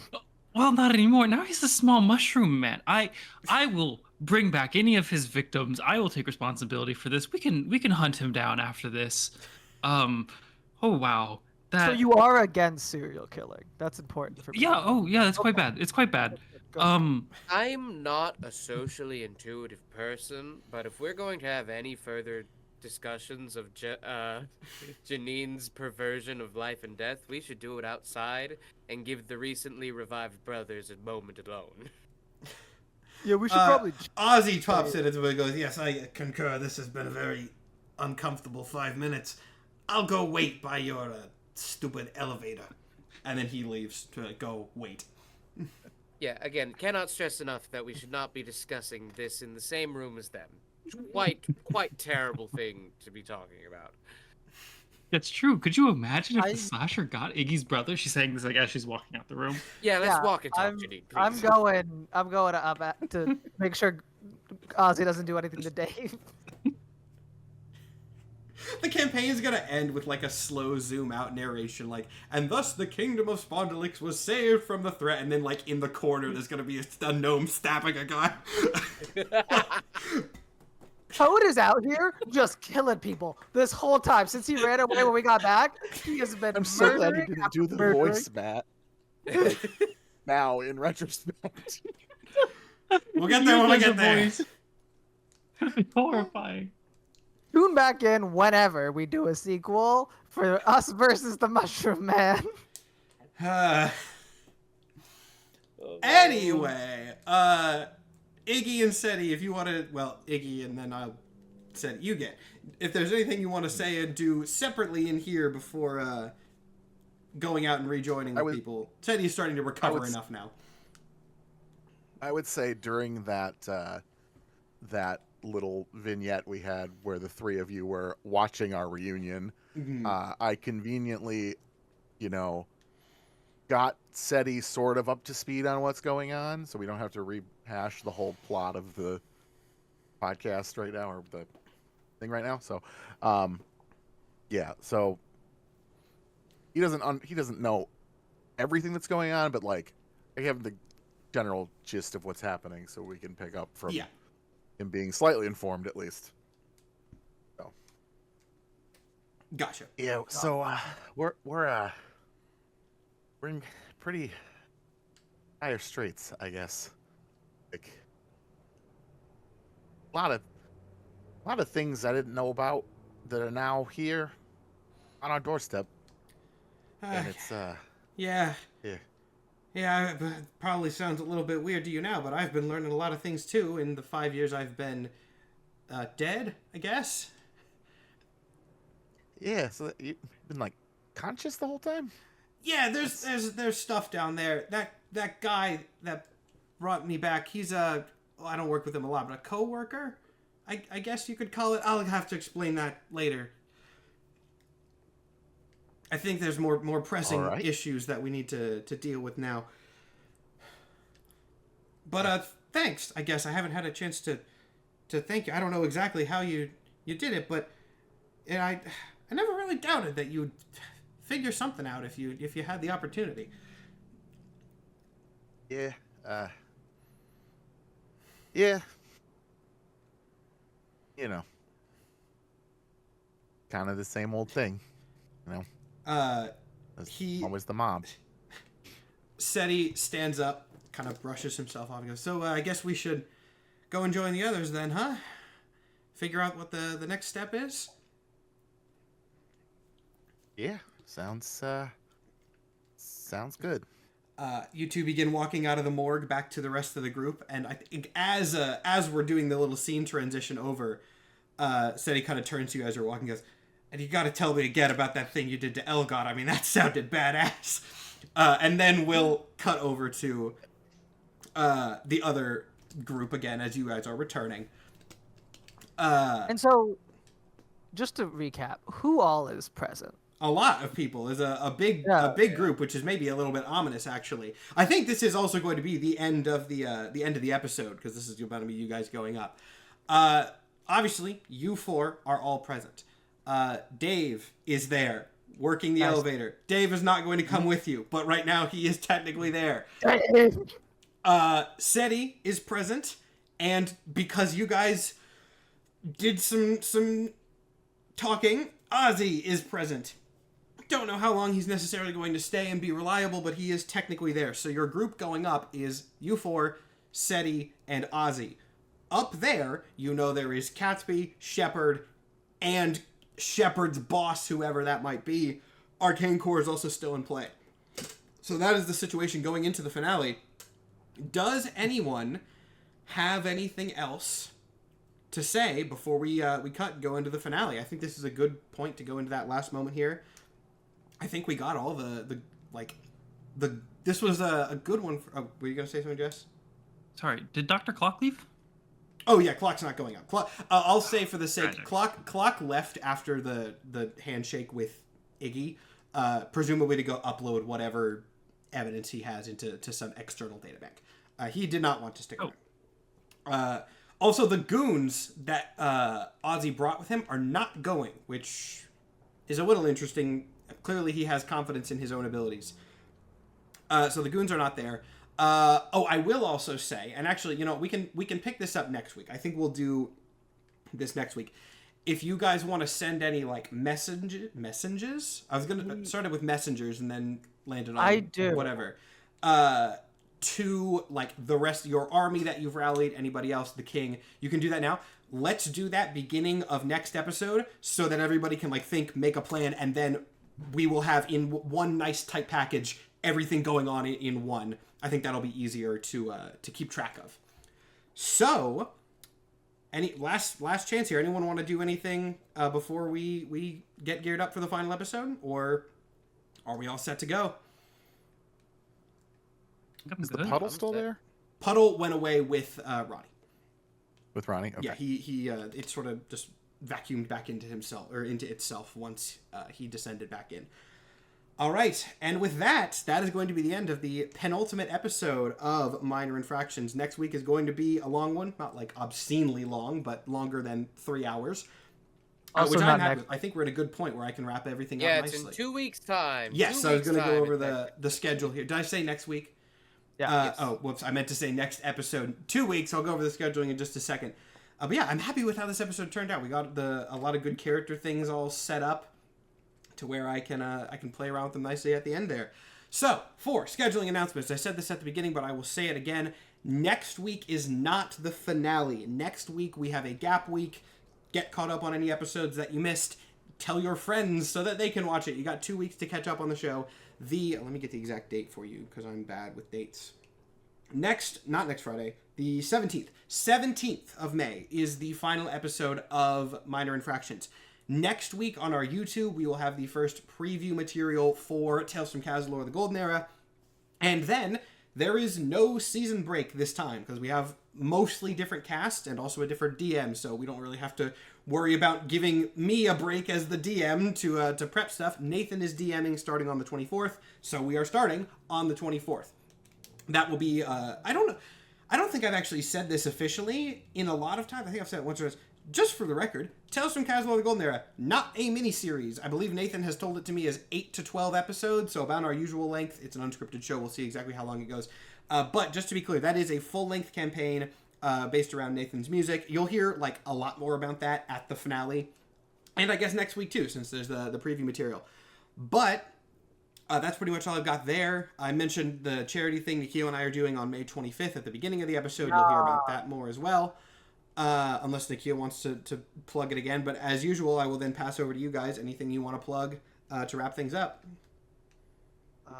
I will say follow my Instagram and watch my TikToks, because the last 2 TikToks I've gotten, one didn't even hit 5K. It's absolutely absurd. Please watch them. And then also tune in to the charity thing, because I will have played Fortnite maybe twice by the time we play, and I'm already bad at video games. For those who watch my Twitch already know. Also, watch my Twitch on Tuesdays. End of thing. All right. Normal plugs for anyone else? Sorry for making you all cry. No, good. Don't apologize. That's why they're here. Here's good. You heard it here first, folks. D&Dorks wants to make you cry. Follow all the things that we have. If you don't know them by At this episode point, 9 of the series, you never will. This could be someone's Sorry. first episode. Well, They jump in and they learn. you're weird, and that's a great enough crime for me to withhold the information from you. Watch So my another handle on episode. We everything plug is at the end of that. Yeah. It's all down there. Is that all the plugs everybody has to do? Yeah. I lied. One more scene. Of course, we got to do an end scene. It's the second to last episode, and I'm going to drop it right at the end here. It's going to be a very fast one. To wrap up the episode, we are going to cut to someone who did not make much of an appearance in this one, Shephard. Shephard is walking through a fairly unremarkable rock tunnel, presumably up above Spondylix. And he is on the phone. As he holds up his phone to his ear, he seems very exasperated as he talks to somebody and goes, No, look, I had the situation under control. I called you because there was complications. No, I did not say who you were. I did not say any. Look, Eden, I understand that your ego knows no bounds, but I guarantee you, not a single person down here knows who the goddamn hell you are, okay? We can just talk this out. We can figure everything okay. There's no reason to escalate any further than we already have. Got it? Okay, well, you know what? That's as good as I'm going to get. And he puts the phone down and continues walking. And as he continues walking, at the end of the tunnel that he is approaching, you see a large burst of golden light, accompanied, very strangely, by very melodic sounding music.